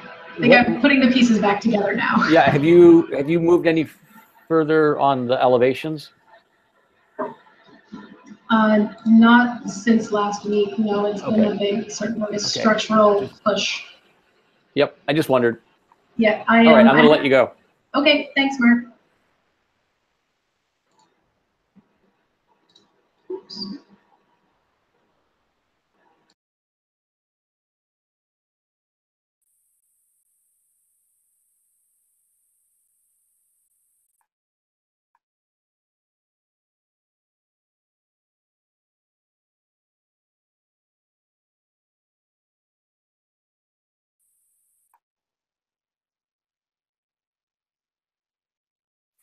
Thanks, Lynn. Paige, are you there? Yeah, I'm here. Okay. What would you like to talk about? I really want to talk about my structure as much as possible because I'm not exactly sure if I'm doing this at the best it could be. So I'm going to try to screen share. Let me see.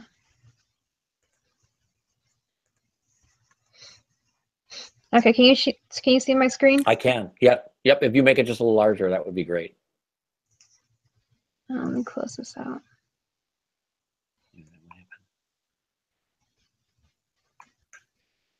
There we go. Okay. So which way is north, please? Looks I like don't know, I north lost myself, but this is the alley over here on the left side. Yeah, so north is to the right. Thank you. Okay. So I'm using. So it would help me also the second floor plan. Can we look at that? Yeah.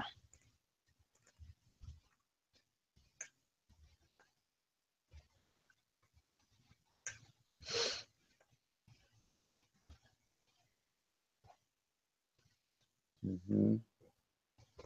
And I looked at the that Connex. You know what, Paige? Yeah. This plan is this column grid is working really well for you. Yeah. So this is a pretty good column layout that works really well for the units. So I'm feeling really good. I also like the units. I like that you kept that blend of the sort of like traditional like square units, right? Like the 20 by 20 or whatever those are. Then you've got the long units that have like 2 bays of outside wall. That's cool. I like the Z units that you've got. That's cool. Yeah, so right now I have my 2-bedroom on this part right here, this shorter leg. And then I also have one on this leg, on this corner. Yep. And the stairway is next to the green shafts in that rectangle. Yeah, there. Yep. There's one stairway and then there. And this is working. This is working. Yeah, except for my basement level with the parking, it's really difficult. Let's go downstairs first. We'll go to the heartburn next. Let me look at the first floor real quick. First floor, okay. And make sure we're looking at these the same way. Okay. I have 4 more units down here. So these are resident. So I'm concerned about these. These are facing west. Mm-hmm. Paige, how do I get to them on the site?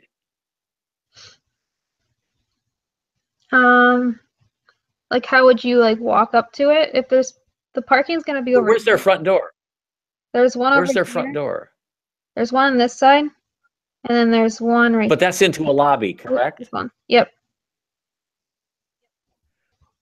But so the only one that doesn't connect from the outside is this one.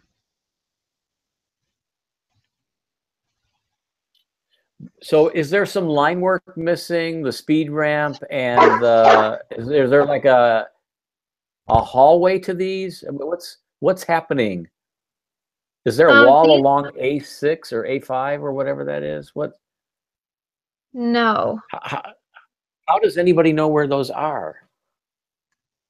I don't know. Those are ground floor units. Yeah.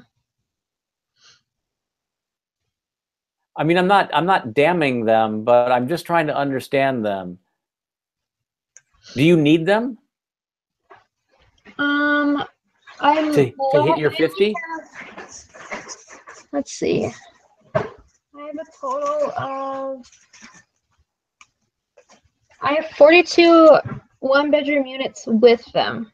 So without them, I only have 38. But how many units total do you have?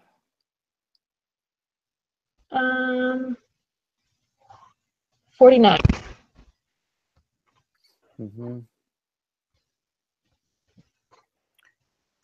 And how many units per floor do you have? That would be 15. 15. And 3 floors of them? What are you doing? 15 times 3 is 45. So you're 5 short, which is why you have 40. That's why you have 4 on the ground floor. Yep. And then which gives you the 50 or 49. Do you have a 3D model of this? Is it possible to add a 5th floor or a 4th? I was considering, I have a lot of like space up here. Where so I is could up like here? Up here. Can you see it? I see your cursor. Do you see the 3D model? Yeah. What if Paige, what if you put those 4 units plus the one you need, right? Where your cursor is, between the 2 stairways. Okay. That would work. I can do that. Shape. Yeah. So let's go back to your floor plans for a second and look at what you got there on a typical res floor. So you got a unit wrapping the stair, 1, 2, 3, 4, 5. You follow? You take the unit that you've got your cursor on at A5. You grab.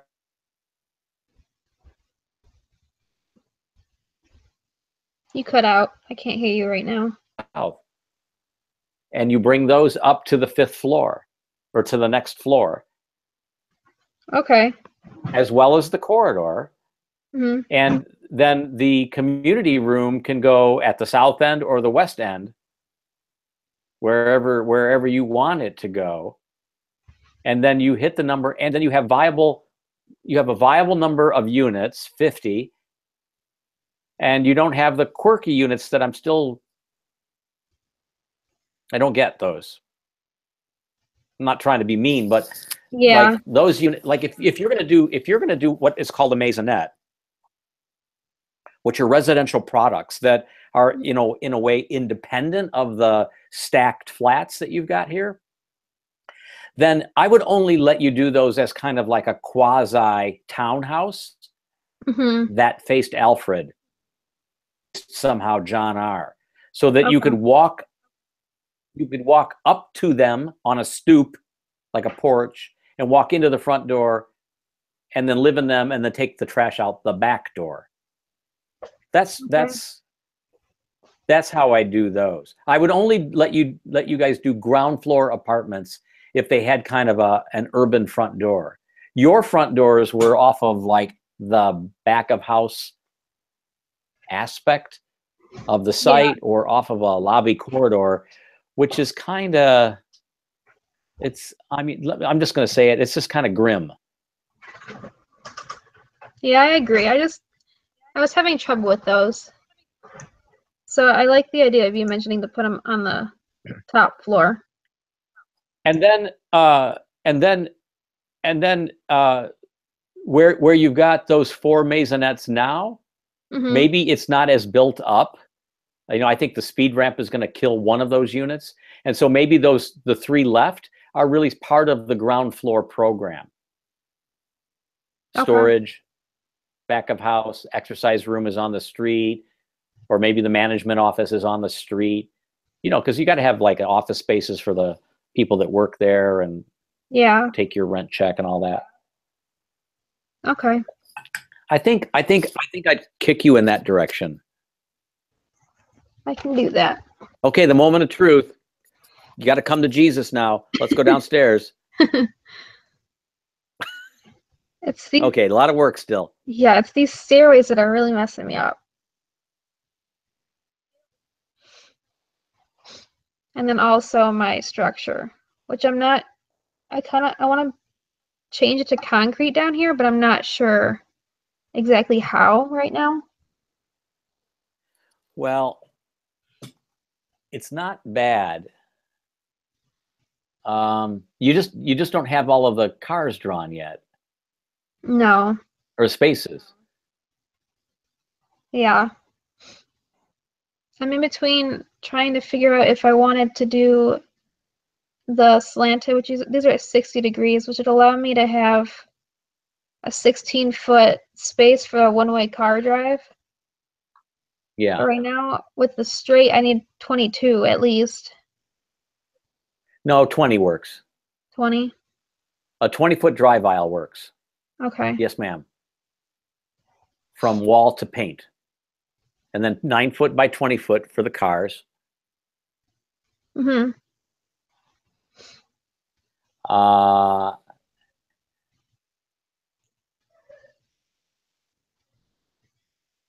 And then like right now, going down here to get around this, I have like 3 spaces of parallel parking.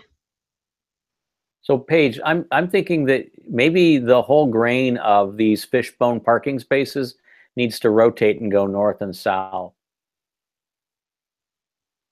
Okay.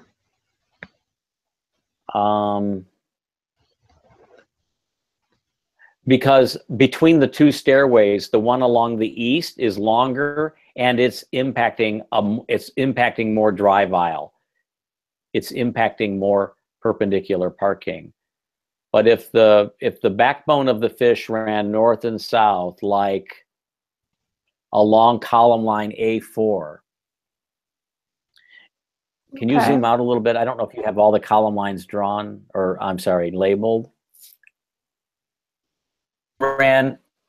Zoom in just a little bit. I'm struggling to see these things. They're so small. You guys use such small fucking type. I can't read it. So if you ran the stripe from BB to EE. Okay. You might get. Can you just draw the line? Can you draw a rectangle from like BB at A3? BB at A3. So here. Yeah, from there and take it all the way to EE and then up to A5. Okay. So I have a couple columns that are off. Let's not get in the weeds. Can you just draw that? I thought I did. My computer's being.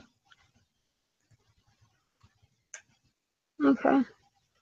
To A5 right here. Yeah. No. The yeah, A5, but hold it back.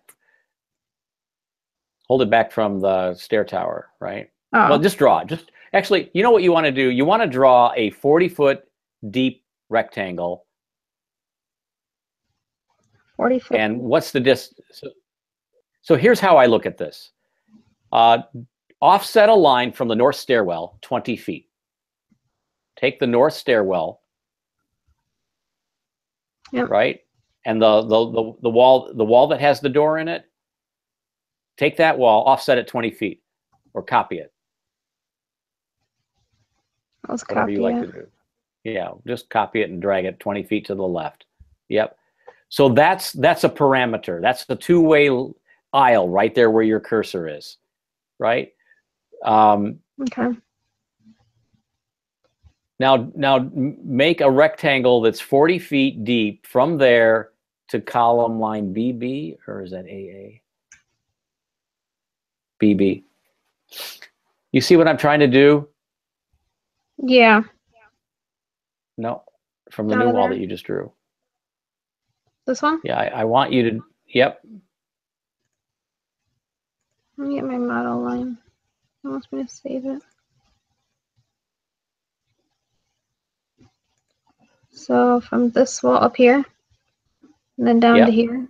Down to BB A3. A3. A3, oh, up there. Right? Yeah.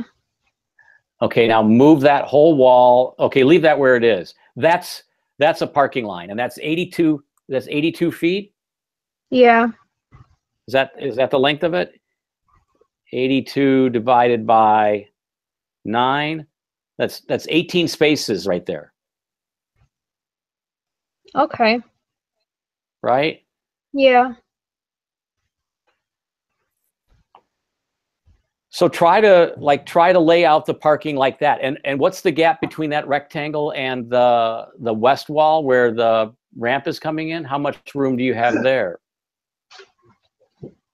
20.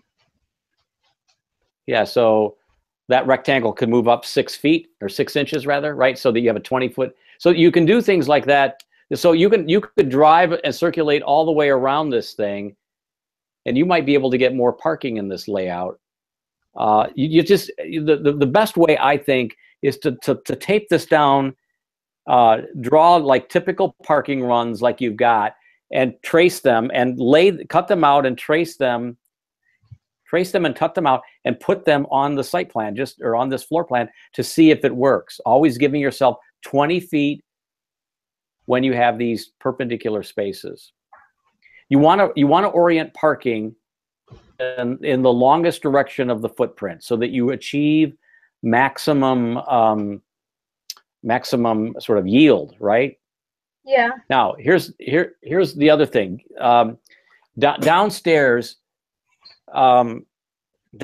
you can eliminate columns with transfer beams, but I really want to resist doing that because that jacks up the cost of the building and creates heartburn for a lot of people, like the owner and like your other professor.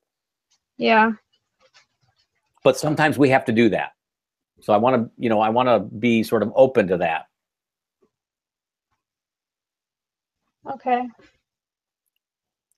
So I don't know if this has helped at all, but I really think that if you do this exercise quickly and show me like a marked up plan in red of what a different layout could be, that's the way to approach it. When you guys get stuck like you are right now on this, look at what things you've assumed. You've assumed that the parking runs east and west.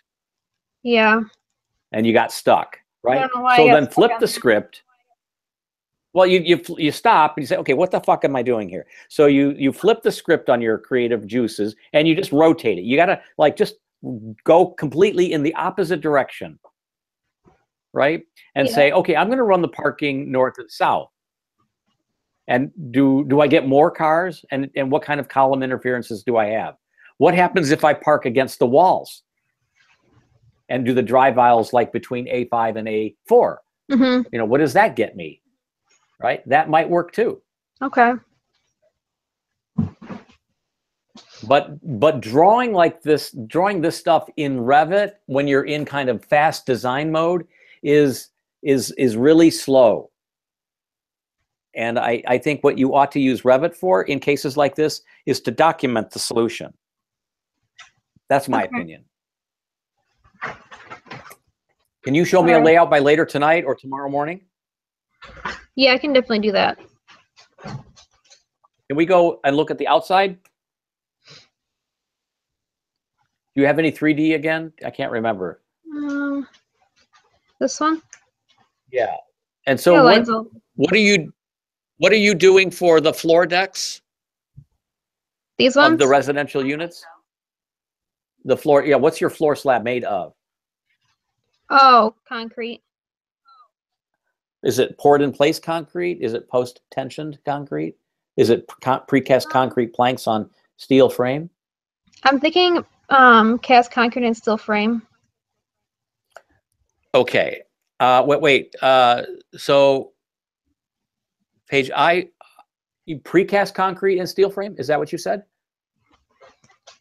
I'm not sure exactly what, but I know it's going to be on steel frame.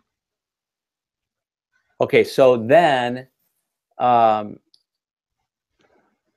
it is either hollow core precast planks that run the full length between columns as like plank slabs, right? Hollow core has the holes in it at the ends, right? And it's the long concrete slab. It's about 6 or 8 feet wide, times 30 or 25 feet long, right? You've seen them perhaps delivered to job sites on trucks. And they have a bow to them that's called camber. I wrote about that in your brief. And then you load them, you set them down, and they relax under the weight, their dead weight. And then they also flatten and relax when you load them with walls and people and furniture. And then they get a 2-inch topping of concrete on them, or 3 inches, right, to fill in the gaps between the slabs at the joints. So they rest on a steel frame. And the steel frame is usually beams, right, that are sprayed with oatmeal, right, which is like really technically called fire resistant material. Mm-hmm. Okay. I like that strategy for you for here because the hollow core precast, even though it's hollow and has those cores running through it, is a really, really superior fire resistive. It achieves the horizontal fire rating very, very easily because it's like a 6-hour deck. And it works for sound really, really well. Okay. So that's what I would encourage you to do. Now go back and read my brief and make sure you understand what I just said. Yeah, okay. You got to fly now, okay, Paige? I need you to get those units on the top floor, amend the ground floor to eliminate those maisonette units, and then lay out a parking floor. A couple of your classmates have done perpendicular parking layouts. Ask your mates to let you see their plans, to be inspired by them.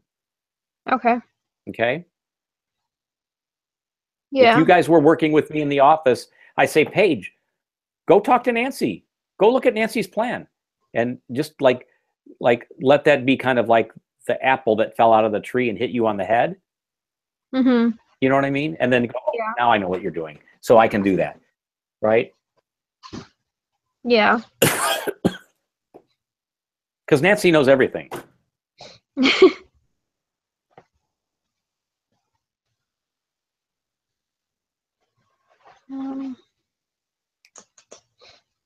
Trying to think if I have any other questions. Are all my doors? What are you doing for the exterior?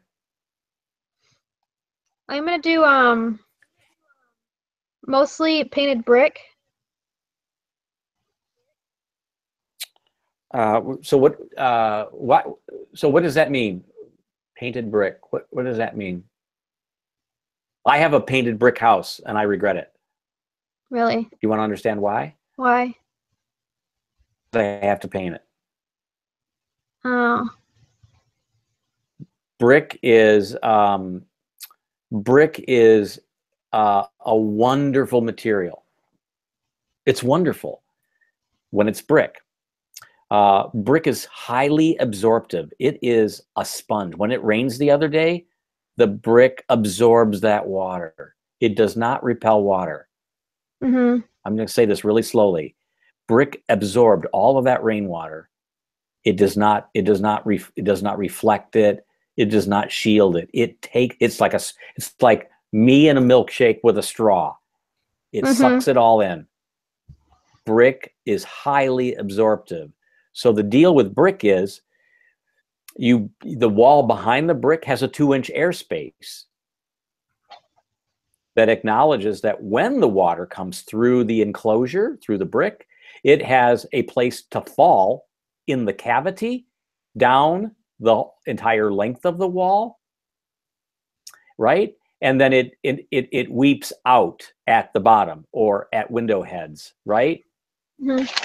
Or at floors. So when you look at brick walls, you see weeps above windows and at the bottom of the walls when the brick wall meets the ground. Well, this should say something to us, right? This says, oh gosh, dude, this wall is absorbing water. We know it's happening, so we have to plan for its evacuation, right? Mm-hmm. When I paint brick, I'm painting the mortar. They are not the same thing. And it ends up creating kind of a vapor barrier that is only as good as the paint itself. Mm-hmm. That's worth being concerned about because painters are not as maybe, I don't want to say bright as masons, but masons know what they're doing because they're building brick walls. Painters are just painting anything that they're being asked to paint. They're not thinking about moisture penetration. They're not thinking about the evacuation of water the way you are, the way the bricky is, right? That the bricky is the term we use for masons. Okay. So, right. So I'd say to you, Paige, love the brick.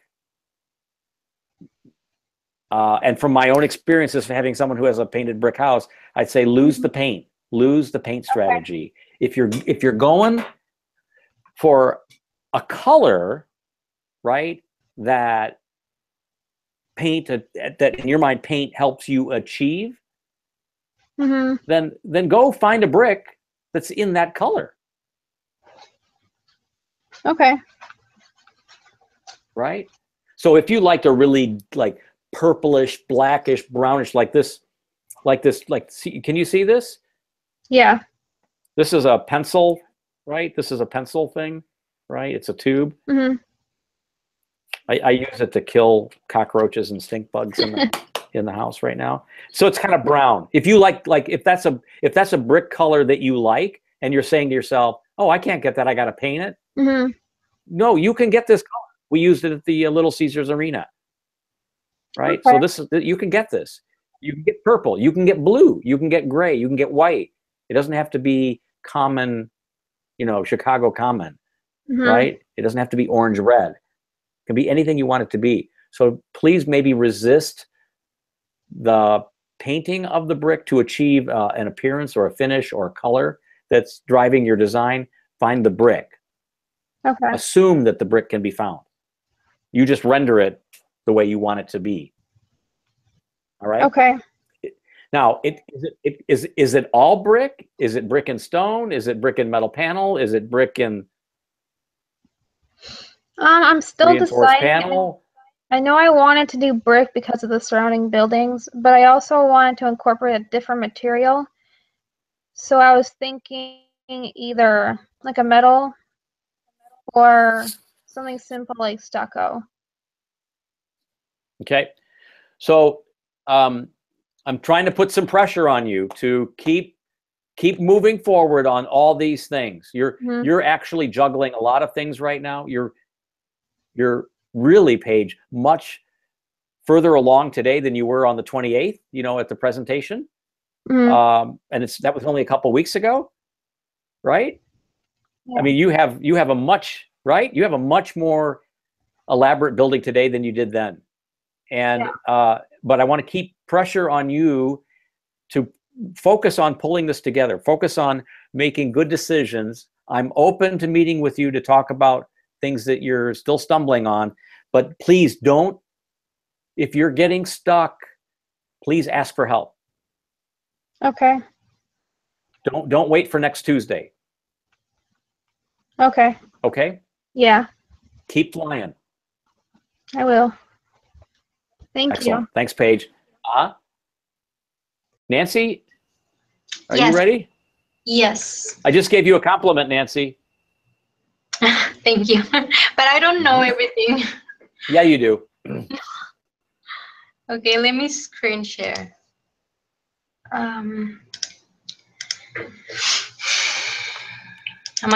Yeah, okay.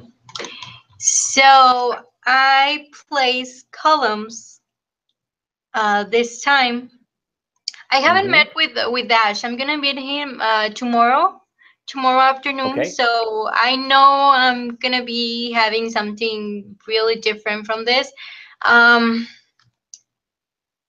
want this plan is still kind of like what we had before. You have 48 spaces. Yeah, I just put the 90-degree parkings on the north wall. That helped a lot.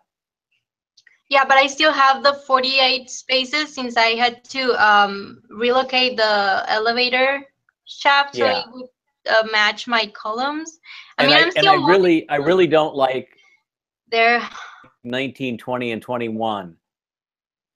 19, 20, and 21. Can we go upstairs? Yes.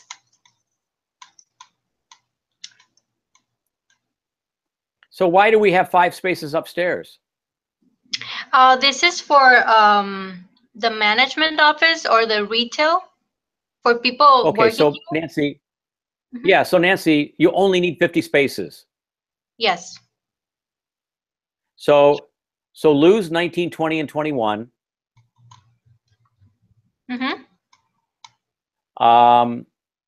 Again, remember our conversation, because when I park in space 19, I say to Tracy, what? Oh, you have to get out now and then I'm going to park the car, right? Yeah. Those don't work, right? parallel parking, Nancy, works against a curb, not a wall. Yeah. Okay. So that's how I'd look at that. So if you lose those three, and maybe introduce storage there, or bike storage, you know, or nothing really, right? And just paint it out so it you know, allows traffic to, or just do nothing there, and say, okay, I'm at 48 right now, less 3, that's 45, and go back upstairs. And 5. And I've got 5, so I've hit the 50. Yeah. Bueno? Muy bueno. Very good, thank you. Okay. So that's what I would do. Okay, yeah. I'll do that change. Here in the basement, well, that's the only thing I changed actually. I placed the columns, and I tried to, I did move these parking spaces so they would line up on the column. Yep. Grid. Yep, that was good. That was good. I'm being ambitious because I want to have this long span, and I know it's a lot. That's why how much is it? It's how much is it? 5. Say once more. 67 feet. Yeah. So wait, between this and this column. So why can't you introduce? Here I have an isometric. Why can't you introduce 2 more column lines? Can't you introduce a column line in this line, like right here? Can you? I can't see your cursors. Where? Like, can you see this? Yeah, like there. Like in this line. Yeah. Okay. Yeah.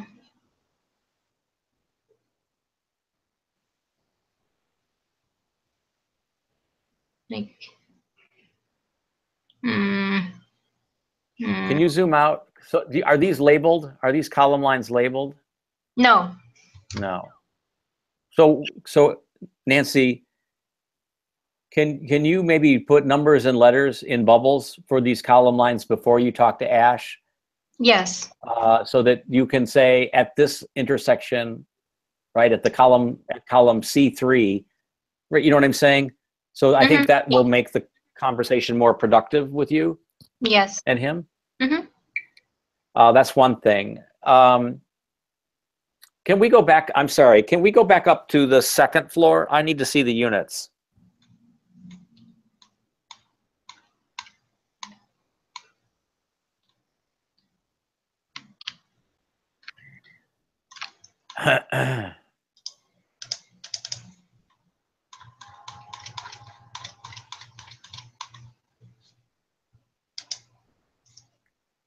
No, zoom out. I need to see the column lines in the units. Oh, okay.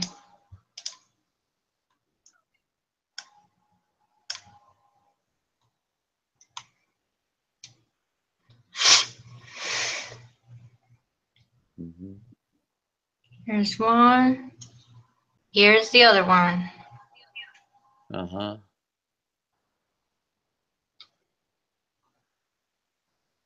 I'm just like framing so the whole L. There's a, so like moving right to left, you have a big ass span. 39. A big span. Yeah. And then you have another big ass span. 50. This is, by the way. Yeah. And I'm wondering if you can add a column line from right to left, if you can add a column line along the corridor wall of the east units. So instead of 39 feet, it's like 30 feet. Mm-hmm. Running north and south. Here in this line? Mm-hmm. Yeah, right in that realm. That may help. And keep the other one. Keep the one that's 9 feet away. Mm-hmm. And then add a column line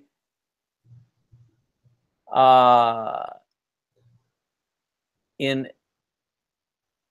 It would help if you numbered these units, you guys, like 301, 302, 303. Then we could talk about the units. But if you could add a column line, so on the east-west units, on the south face, you have 1, 2, 3 units, between 2 and 3.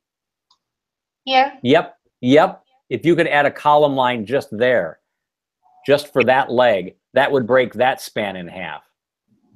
And here. So could you maybe draw a red line on that drawing right now, just as a point of reference, so that you and I are on the same page? It's a PDF. I don't know. Can you edit the PDF with a line?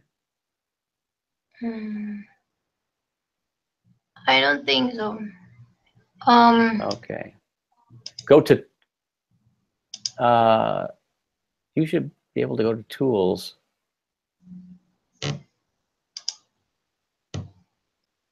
This is maybe a reader. Oh, you need to be, I'm sorry, you can't do that. You need to be in like professional to do what I'm saying.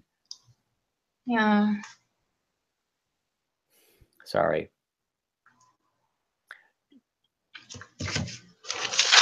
But you understand what I'm saying. Yes. And I'm maybe it would help if you went to the Revit file so that we could draw it as a big chunky line there. I have it in CAD. In CAD, so with that I could do that for you. So that we see where and how it impacts the first floor and the lower floor. Yeah.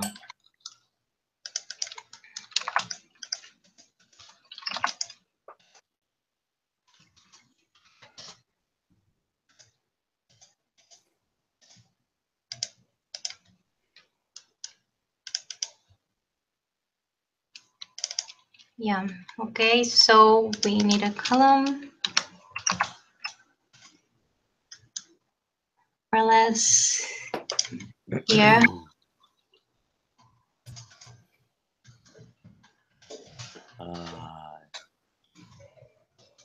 And more or less there. Can you zoom out so I can see it? Can you make that like a P line so it's real thick and chunky? Yeah. So that can you go back to that unit on the top? It works in the bottom unit. Let me see what it's doing in the ups. So it means that you need to reconsider the facade there. Yes. Right? But the column is in the next unit in the middle of the unit. So I don't mind that. Right? So that solves that. But I don't know what it's doing down in the basement. Can we talk about a column line that's like 30 feet from the east? Basically in that north-south corridor? Exterior wall. I'm sorry. The corridor wall? Yep. Yeah, it's here. Yes, ma'am. So it's gonna give you some heartburn, maybe.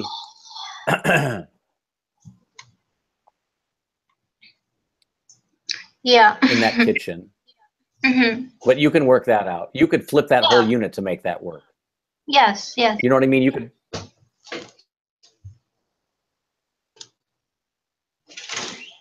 Yeah, the interior, I can flip it. It could be, Nancy.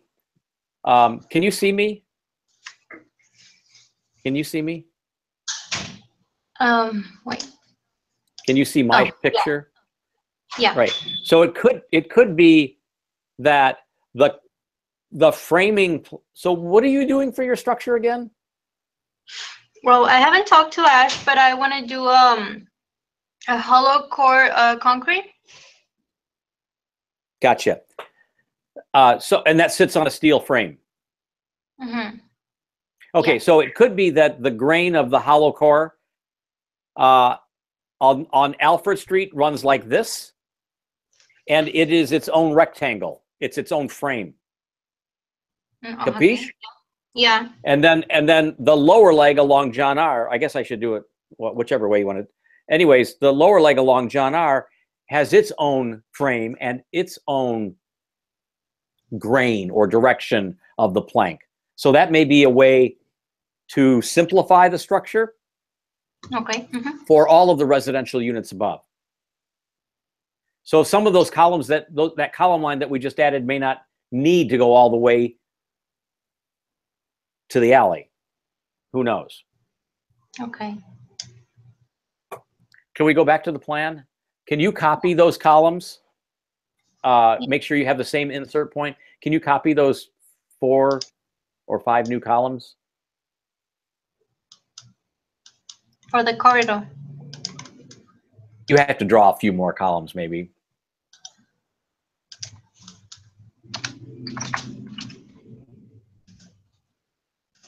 Do you work in Revit too at the office, or do you work in CAD at the office?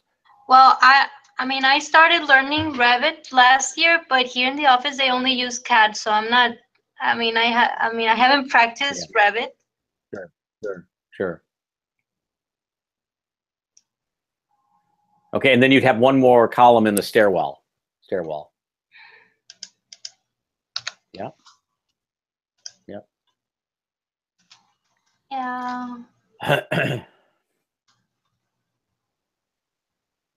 Okay, so can you copy those new columns there and then that other bay and bring them into the basement? Actually.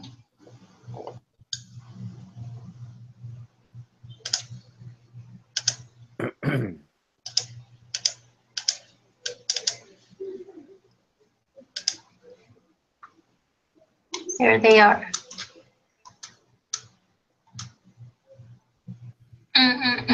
Yeah.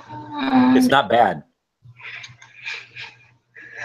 Well, I can move the parking space. The parking spaces on the right can work. You just slide them up or down.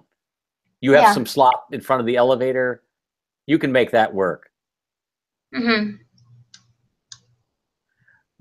Okay, and then so now you've got a column in the drive aisle near the cart, right?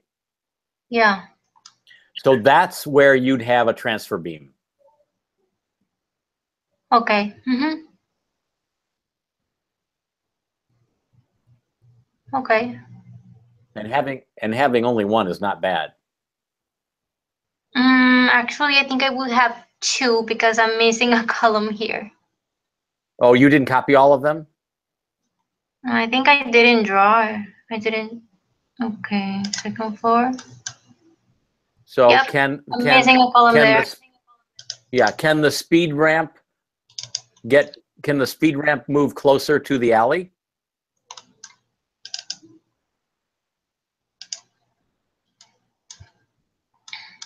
Down, yeah. South? Yes. By 3 or 4 feet, whatever that is. Yeah, so we can clear the. Yeah. So this is how I work, okay?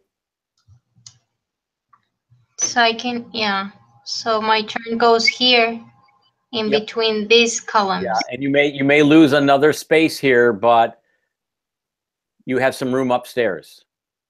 Yeah. I'll show you where you put it upstairs. Let's go back upstairs. I think you're going to get really close. Let's go back up to the ground floor. Here's the ground floor. So those columns are going to be in the park. Yes. And so part of the park is shaded by the residential units above, for one thing, right? Yeah. Can you snap some dimensions for me? Yes. You know, where you've got the spaces 1, 2, 3, 4. Those spaces are 20 feet deep, correct? Actually 18. They should be 20. They should be 9 by 20. Okay. But the sidewalk there is how deep? I believe it's to the wall. 9. So that only needs to be 5. Mm-hmm.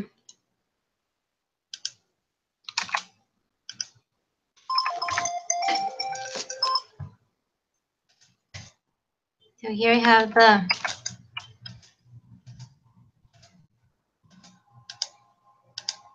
now I have 20. Yeah. So and 7. And then how much do you have? 7 for the so aisle. So that only needs to be 5 feet.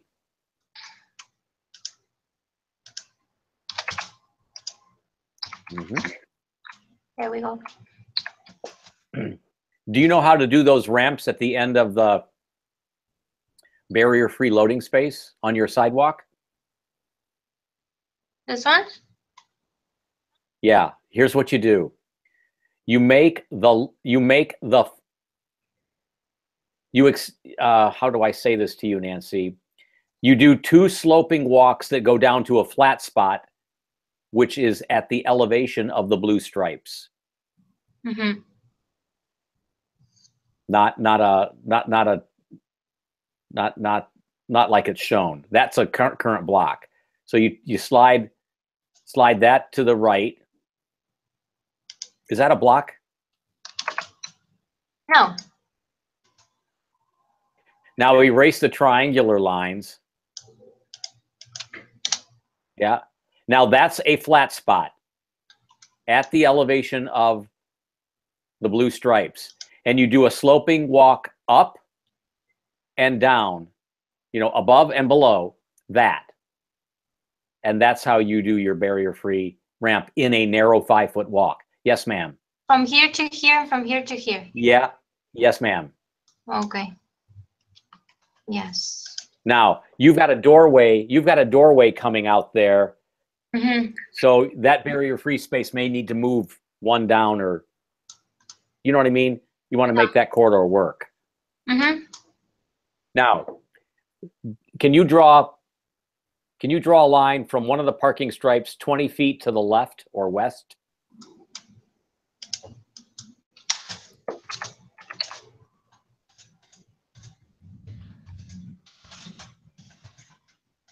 Uh-huh. And why is the blue dashed line to the left the property line? This was the setback. Where's the property line? It's here. This one here. I mean, I'm at the edge. My ramp is at the edge. Okay. How wide is the ramp? It's 25. 25. 25. Okay, I'm good with that.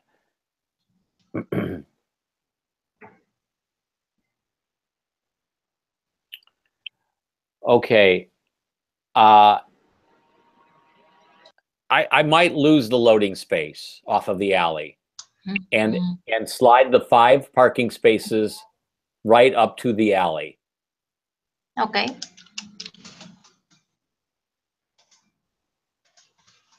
Slide those down, and then you might be able to put 2 more spaces above those 2 arrows. Drive aisle. Here? Or 3. Yes, right. Yes, ma'am. Right in there.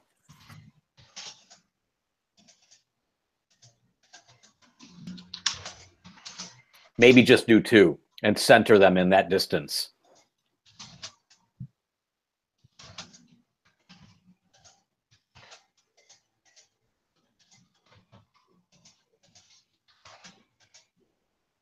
Yep. I like how you work. You're working the way I work.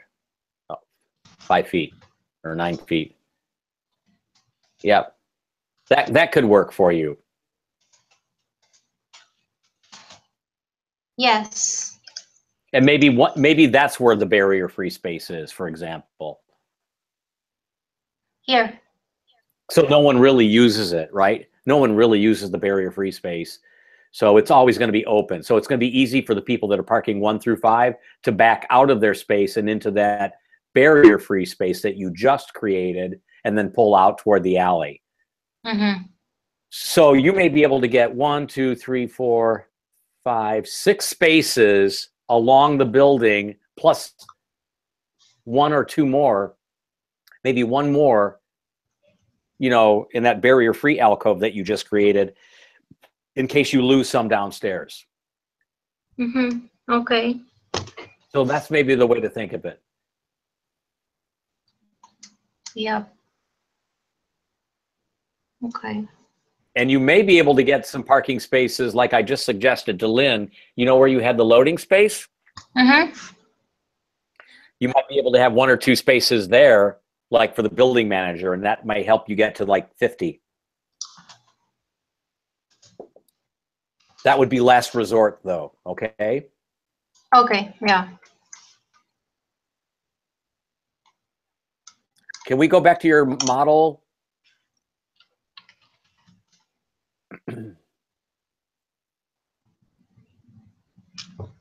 And I guess I want to talk a little bit before I move on to Andrew about what you're doing on the exterior. God, we're running behind today.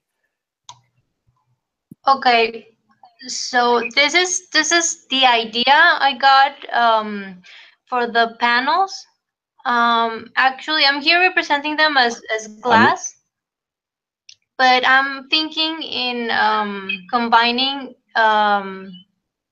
like cladding panels and glass to create a this kind of effect where you can, I mean, you have transparencies and light coming in, but also you can use the shading for a comfortable space. So you don't have to be on the sun. I mean, with sunlight all the time. They can manipulate that. I mean, they can adjust to the condition of each unit. Mm-hmm. And this is a palette I want to use. Historic palette. Yes. Yeah, Carmen talked about the historic colors in her research, if you remember. So those are good. So the elevation sketch that references the model and the palette that's what happens. Does the terracotta happen at only the top floor? No, it happens in all 4 floors. Okay.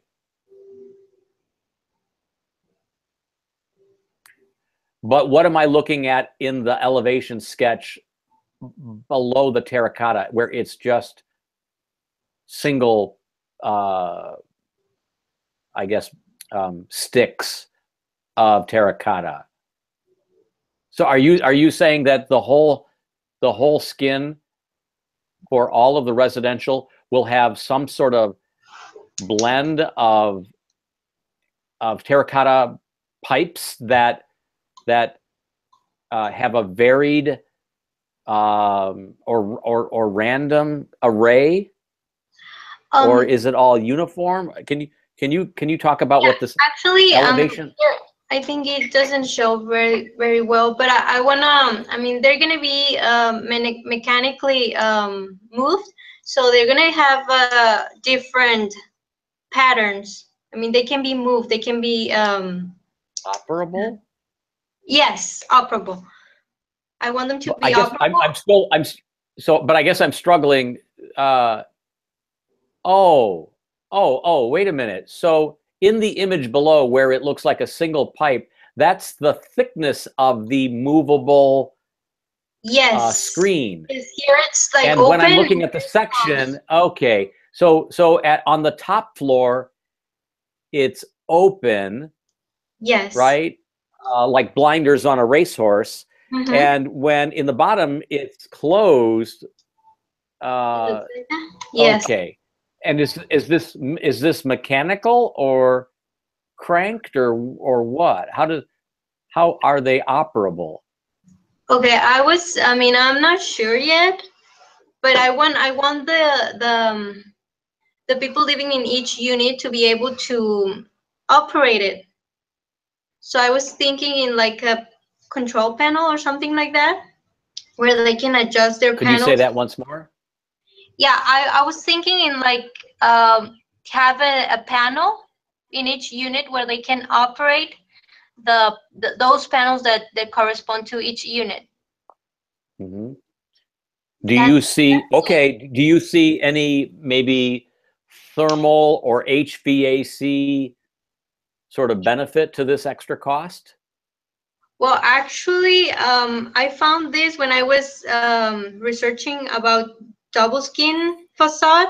Yeah. And I mean, I found it and I thought it was interesting, and I think I can adapt it to the double skin facade concept. Okay, cool. I need to move on to Andrew. So I'm intrigued with the idea, and just keep flying, okay? Okay. Thank you. Thanks, Nancy. Andrew, I'm sorry I'm running behind, but I'm here for you. You want me to screen share? I sent you the document. Can you talk a little louder? I'm not getting all of you. Can you hear me?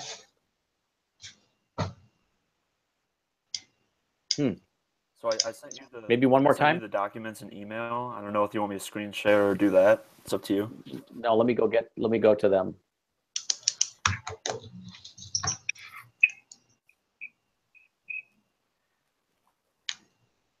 I got them. Okay, so I had a discussion with Ash today. So the main thing that has changed is just laying out the structure. And I'm seeing it in red, so that's good. So I'm okay with one, although there's a column in 2 parking spaces that restriping them can help you avoid, or maybe losing them and parking on the flip side if you need to, but you've got some wiggle room. I don't see any problems with any of the other columns. And so some of these columns are not going to. Yeah, on the 5th floor, those columns aren't going to be there. Yeah, the columns will go all the way up to the upper floors. And then, so yeah, there's some issues downstairs then, right? Yeah. So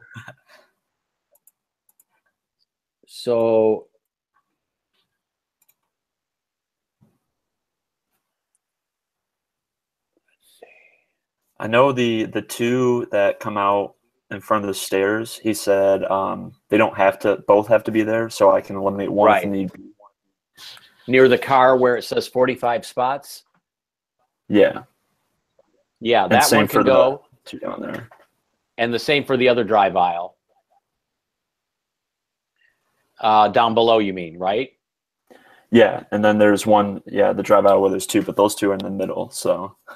Yeah. And then I think just like in the parking lot, you may need to reposition those parking spaces in order to absorb the 2 columns that are in the middle of those spots. Yeah. So the one main problem I saw, though, is the one that's on the ramp. Yeah. So I have the ramp at 25 feet wide. So here's what I think happens there, right? In that line, where at the back of the car you've got a column. Yeah. You actually introduce another column at the wall of the ramp. It would bear on the opposite wall, so there would be a transfer beam there. So down below there would be an additional column, and it would pick up a deeper beam that would carry the load of the columns above, right? That normally would bear on a column here in this ramp.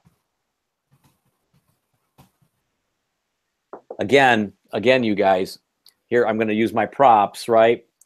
You've got a beam that's running, east and west, right? Because it's picking up the south wall in your building of those residential units, right? Now you've got that column above coming right down in the middle of the ramp, but I'm saying, that's going to still be there up above, but there's going to be another column down below that's not in the same line, actually going to slide over, and that causes this beam to get a little deeper, because I know I'm going to drop this, because the columns up above are coming in here. Can you see me? Yeah. And the column down below wants to slide to be eccentric to that load. So from here out to the wall at the west property wall, that beam gets a little deeper to pick up this point load that's not directly supported. That condition is called a transfer beam. You follow that, right? Yep. So the goal is to avoid transfer beams because our other professor doesn't want to have them. Yeah, he was talking to me about that today. But they are a necessity in L-shaped buildings, and they are a necessity when you have these mixed-use buildings. These buildings are ball busters. If you don't know that yet, right? These buildings are really hard, and that's why you got them this year, right? And that's honestly, you guys, that's why I gave you such a mandated, right, site plan. I kind of told you what the site plan had to do and how it had to behave, because I wanted to free you up to solve the hard problems that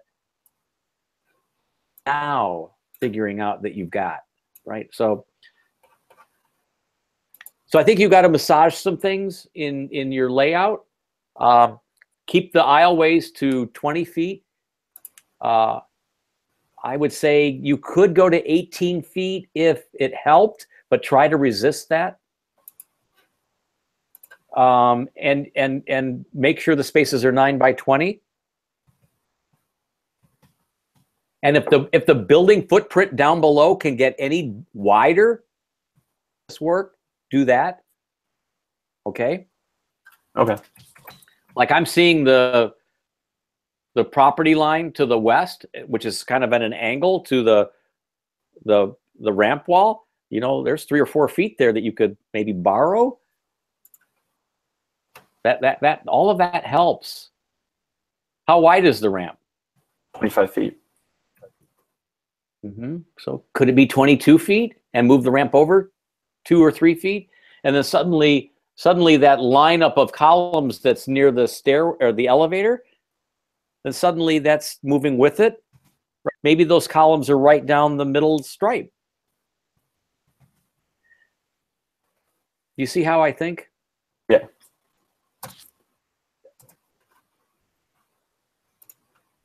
Okay. Enough of that. And then the rest, I haven't really touched on that much, but yeah. Oh, here you got the Oko skin. Yep. And I was looking at all the different colors and they had some that related to the colors that I think it was Carmen that did in her research with the the historic colors. So yeah, good. I'll probably use those with a mix of some newer colors to reference that. Now, just because you got all this candy from the candy store doesn't mean you have to. It's Halloween time. You don't have to eat it all. Yeah. Right. So try to be thoughtful and restrained, yet feel comfortable to explore some loud notes, right? Some notes that emphasize, and express the sort of idea. Yeah, because this selection is real serious stuff. I would just, I said to the others, I would just have you keep flying. All right. And I'm happy to look. I'm happy to look. Yeah, I'm happy to look at that structure. In the next day or two, I can look at it on Saturday. You can certainly. I defer to Ash to work that out. But Andrew, when you make assumptions like not building on the property line and doing 25 feet and doing 90-degree parking, like you're cruising for a bruising, right? You're setting yourself up for major heartburn, right? So then you have to start to think, okay, can I make it 19-foot drive aisles? Can I make the ramp 24 feet? Can I move the property, the wall closer to the property? What does all of like those dimensions, what do they add up to, right, in the remainder of the building, right? And how does that help? So that's what I would have you do. Okay. I would have you do that and then show it to Ash once more, because I think you'll get real close. If I go back to the units up above real quick, and I'll let you guys go to Ash. Like the column line below, the column line that's the bugger, right, is the column line on the west wall of the short leg of your building, correct? Yeah. So, Andrew, what if that column line was actually more inboard in the unit? And it cantilevered 2 or 3 feet. That's another way to approach it. In other words, my handy props again. Here's the outside wall in my props. Are you seeing me? Yeah. Here's that outside wall, right? But the column line is actually inside right here.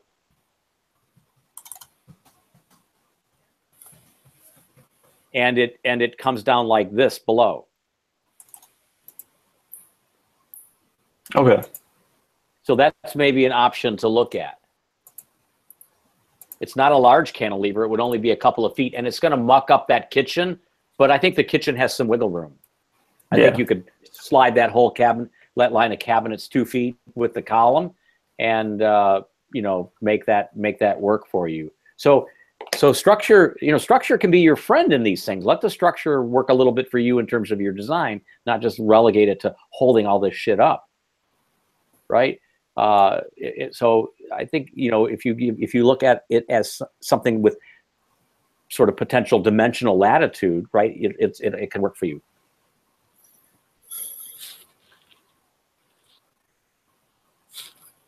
For you. Okay.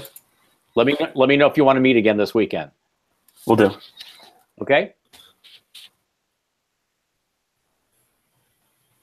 Thank you. Ash, I think everyone's here for you.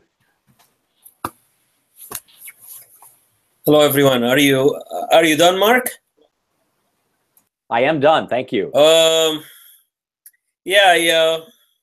I started doing individual meetings, whether it's online or on ground. So I wish I could see more people. I haven't seen a few of you, so I'd love if you guys could set a time for meeting. I had a very productive day yesterday with few of you, some online, some on ground. So I really have, we already talked about enclosure and HVAC. Structure, again, this is, again, a case-by-case basis, whether you would like to go with a concrete or wood above the first floor or steel. This is, again, a case-by-case basis, depends on your span, length, what kind of system you would like to pursue here. For sizing, I would love to mention these. I think I wrote this for some of you who already came, that if you pick steel, ballpark for this project is a W or H beam column of 16 inches, which is, that's 16, simply 16 by 16. If you go for a concrete, that's around the same 16 by 16, 18 by 18 for sizing your beams in steel. You simply divide the span over 20. That's, again, all rough sizing, just to estimate your depth. For concrete, we go with continuous beam and column by dividing the span over around 12.5. Gives you the depth for a beam with a width of 10 inches. That's the normal, or the minimum, kind of a minimum width for the concrete. You estimate the depth and multiply it by 10. You get the cross section of your beam that has 10 inches wide. If you want to, you can reduce the depth if you widen up the beam a little bit.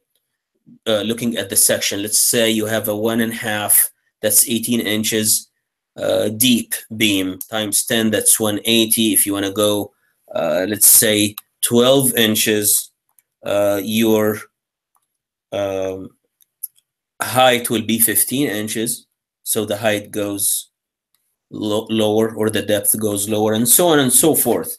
Some of you already, I already talked to some of you. They have some irregularity. If you wanna, if you have some irregularities and you fall in love with concrete, you might want to consider flat plate slab or flat slab. You can combine steel with a precast. That's a unique, very unique system. You can combine concrete with wood, okay, like cross-laminated timber, or I wouldn't go heavy timber on this because it needs a lot of connections and it's very hard to connect it to your podium here, made of concrete. Can go light frame, but it needs some beefing. So, and it needs some wind resistance. I'd love the consistency, but again, you are the designer. You pick the system, and we will work it out. So this is what I'm doing. Again, same thing with the other studio. We just started heavily on sort of a one-to-one. So I would urge everybody to come or set a time to meet online to go over your scheme and look at the spacing and possibility how this will affect your parking all the way to the bottom. We'll have some solutions for you if you would like. So and I'm just waiting for any questions that you guys might have.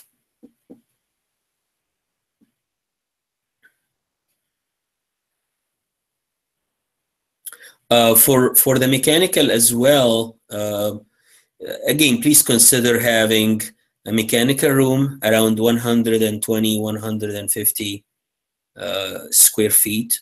That's 10 by 12 or so, at least.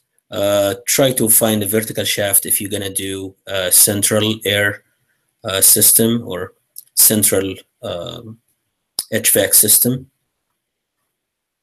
Probably allow some space on the roof for a chiller or absorption chiller, air handler. So just keep this in mind.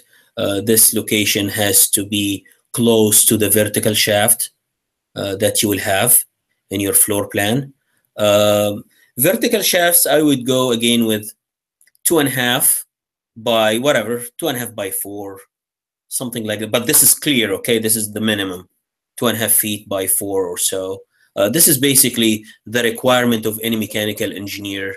When you sit with him or her, what you need from me, the architect provide the space, provide sometimes the convenience. So I would love if you have this mechanical room probably on the outer perimeter, on your side, your west side or north side, whatever. It depends on your floor plan. I'd love to have an access. He will ask for that just in case things go south and he or she wants to put the more equipments in this room, so you have more space. You have kind of an access door, double door, like a double 3-footers or double 4-footers for a door like your garage door, 8 by 8. So that's about the mechanical. Again, make sure that you line up these the vertical shaft with the place of these equipments on the roof. That's about mechanical. Enclosure, again, make sure that you satisfy the 19.1 ASHRAE 19.1 2013 version regarding your envelope and roofing. And I'm not going to tell you what's required for, although I mentioned it to some of you already, the insulation value for walls and roofs. So you have to dig for this information and bring it to me, please. Okay. So that's about enclosure. Think about your roof, what's going to be single ply, thermoplastics, EPDM. If you want to do a green roof, yeah, this is. I have found couple slides because Lynn asked me if I have green roof, so I found couple slides from this lecture in the past. So I'm gonna add these. My problem now is I have to ask for an extension. One of the studio websites on the Blackboard, one of the sites on the Blackboard does not allow me to post anymore. So I just want to post the lecture for both groups, the grad version and the undergrad version. So no one filed for discrimination. So I placed the request yesterday for the class to increase the quota or the capacity or the storage capacity so that I can post some more resources. So bear with me, please, on this. I'm gonna post the HVAC lectures for you and the roofing lecture as well.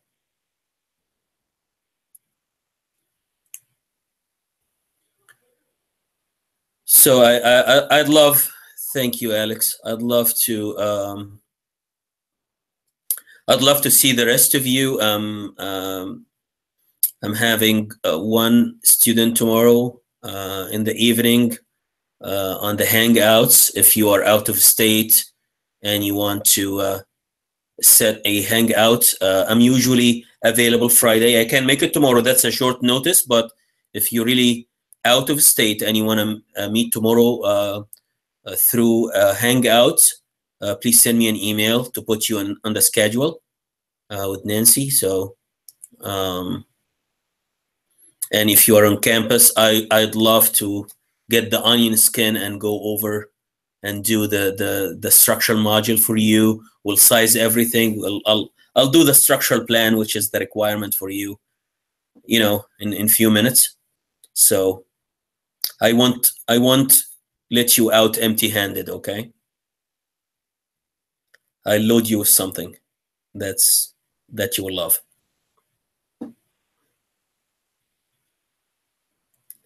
Anybody else?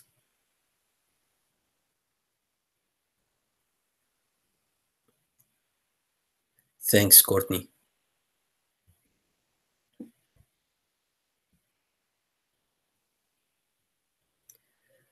Thank you, Carmen. So I'm gonna wait for your email. If I haven't seen you, please come. I have some cookies for you as well. I forgot to give Eric. he wants cappuccino, and Josh as well. They drive all the way down from Flynn. Yeah, they deserve it, Mark. Yes, indeed. I'm gonna have a reminder for sure, because I remember Eric today when I got my cappuccino going up to the studio. So I said, oh my gosh, Eric wanted to have cappuccino, and I let them empty-handed. So, sorry, Rasha. Yeah, the others. A lot of comments here. They got me. You are so busted, Ash. See that everywhere.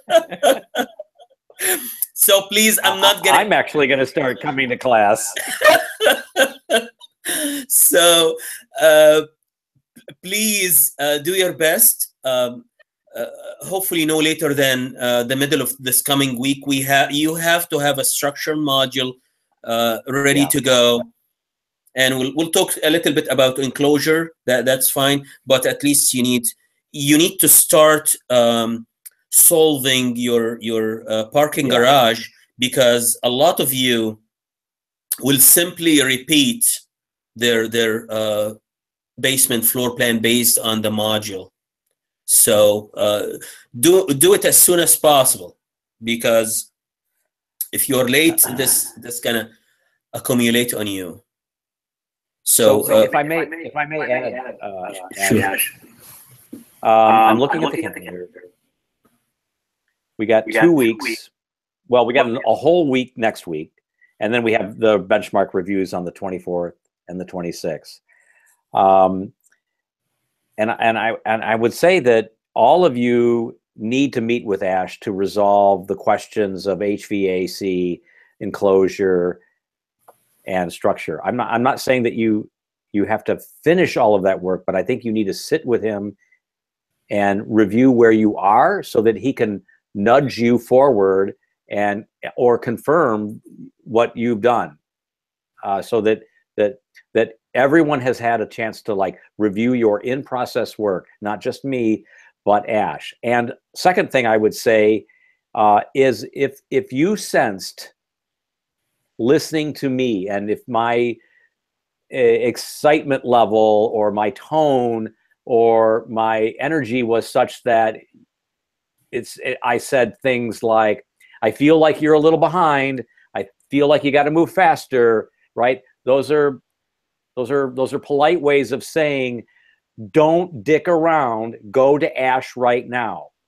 Go talk to him straight away to get resolution on these things, because I don't want you to stay stuck, right? This is hard stuff, and you have an expert in Ash who can help you resolve those things, and I can even help you if the questions are easy. So please rely on your faculty to help you, but you must ask for that help. You must schedule that time with Ash and take advantage of it, because you literally only have one more full week plus this weekend and next weekend to pull a lot of material together, and as well as unit design and context analysis and doing the presentation and rendering these things for the critics to look at.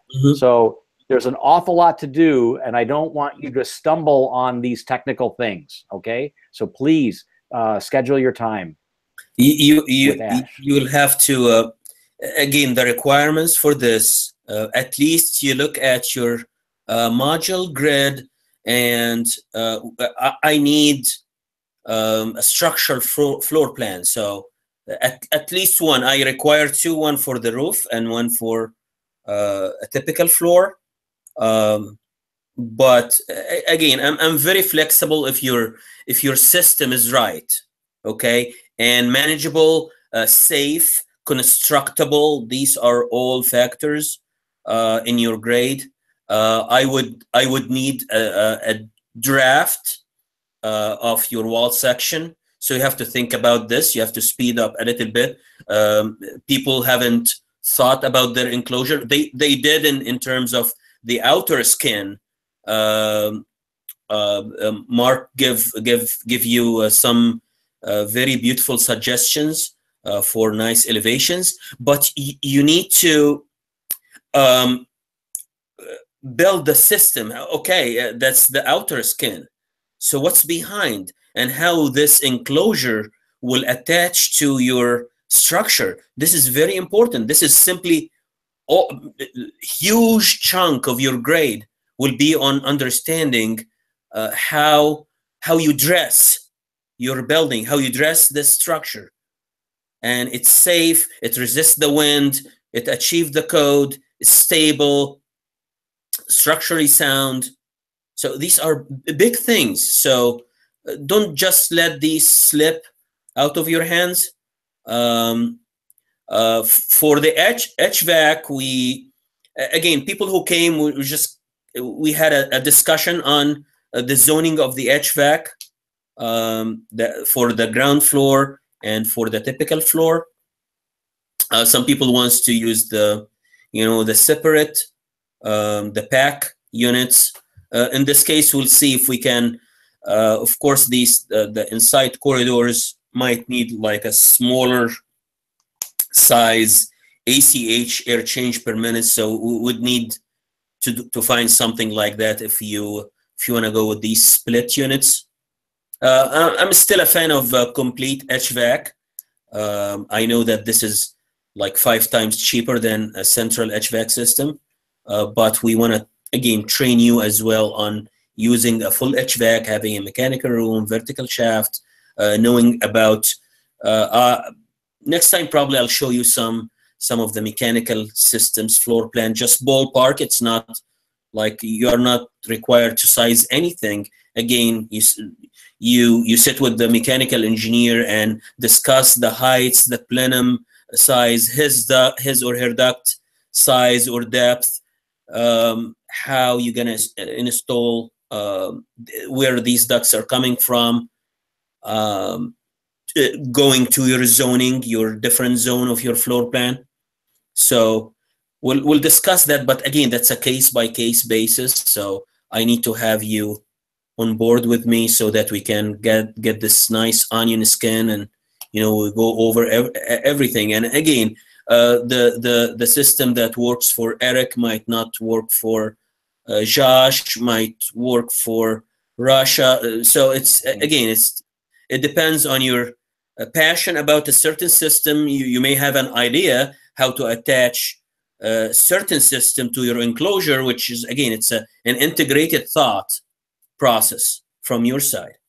So again, please do not delay. If you are out of state, again, I'm available tomorrow. Shoot me an email as soon as you can so that I can kind of work around my schedule tomorrow. I have Nancy for 6 o'clock. So if you want to go 4 or 5, whatever. I usually designate an hour or an hour plus with each one. It doesn't take less than an hour. It exceeds an hour with everyone. So we'll count on 1 hour, whether it's online or on ground. So please allow time. The discussion goes very deep and needs some time. Brilliant. Okay. Does anyone have any questions for Ash for this week? Thank you all for all the people who come and intend to come in the future. So thank you so much. I enjoyed you guys. I really enjoyed the discussion. It makes me exhausted. Yesterday I went back home dead, but I love to help. Okay, I love to help you, advance and mature, have this comprehensive thought of beautiful building, beautiful design, and works at the same time. Constructible and achieving the code and works. That's the most important thing. And Thank you. That's my goal. All right. Okay, everyone. A lot to do. 10 full days until we have our benchmark reviews. We'll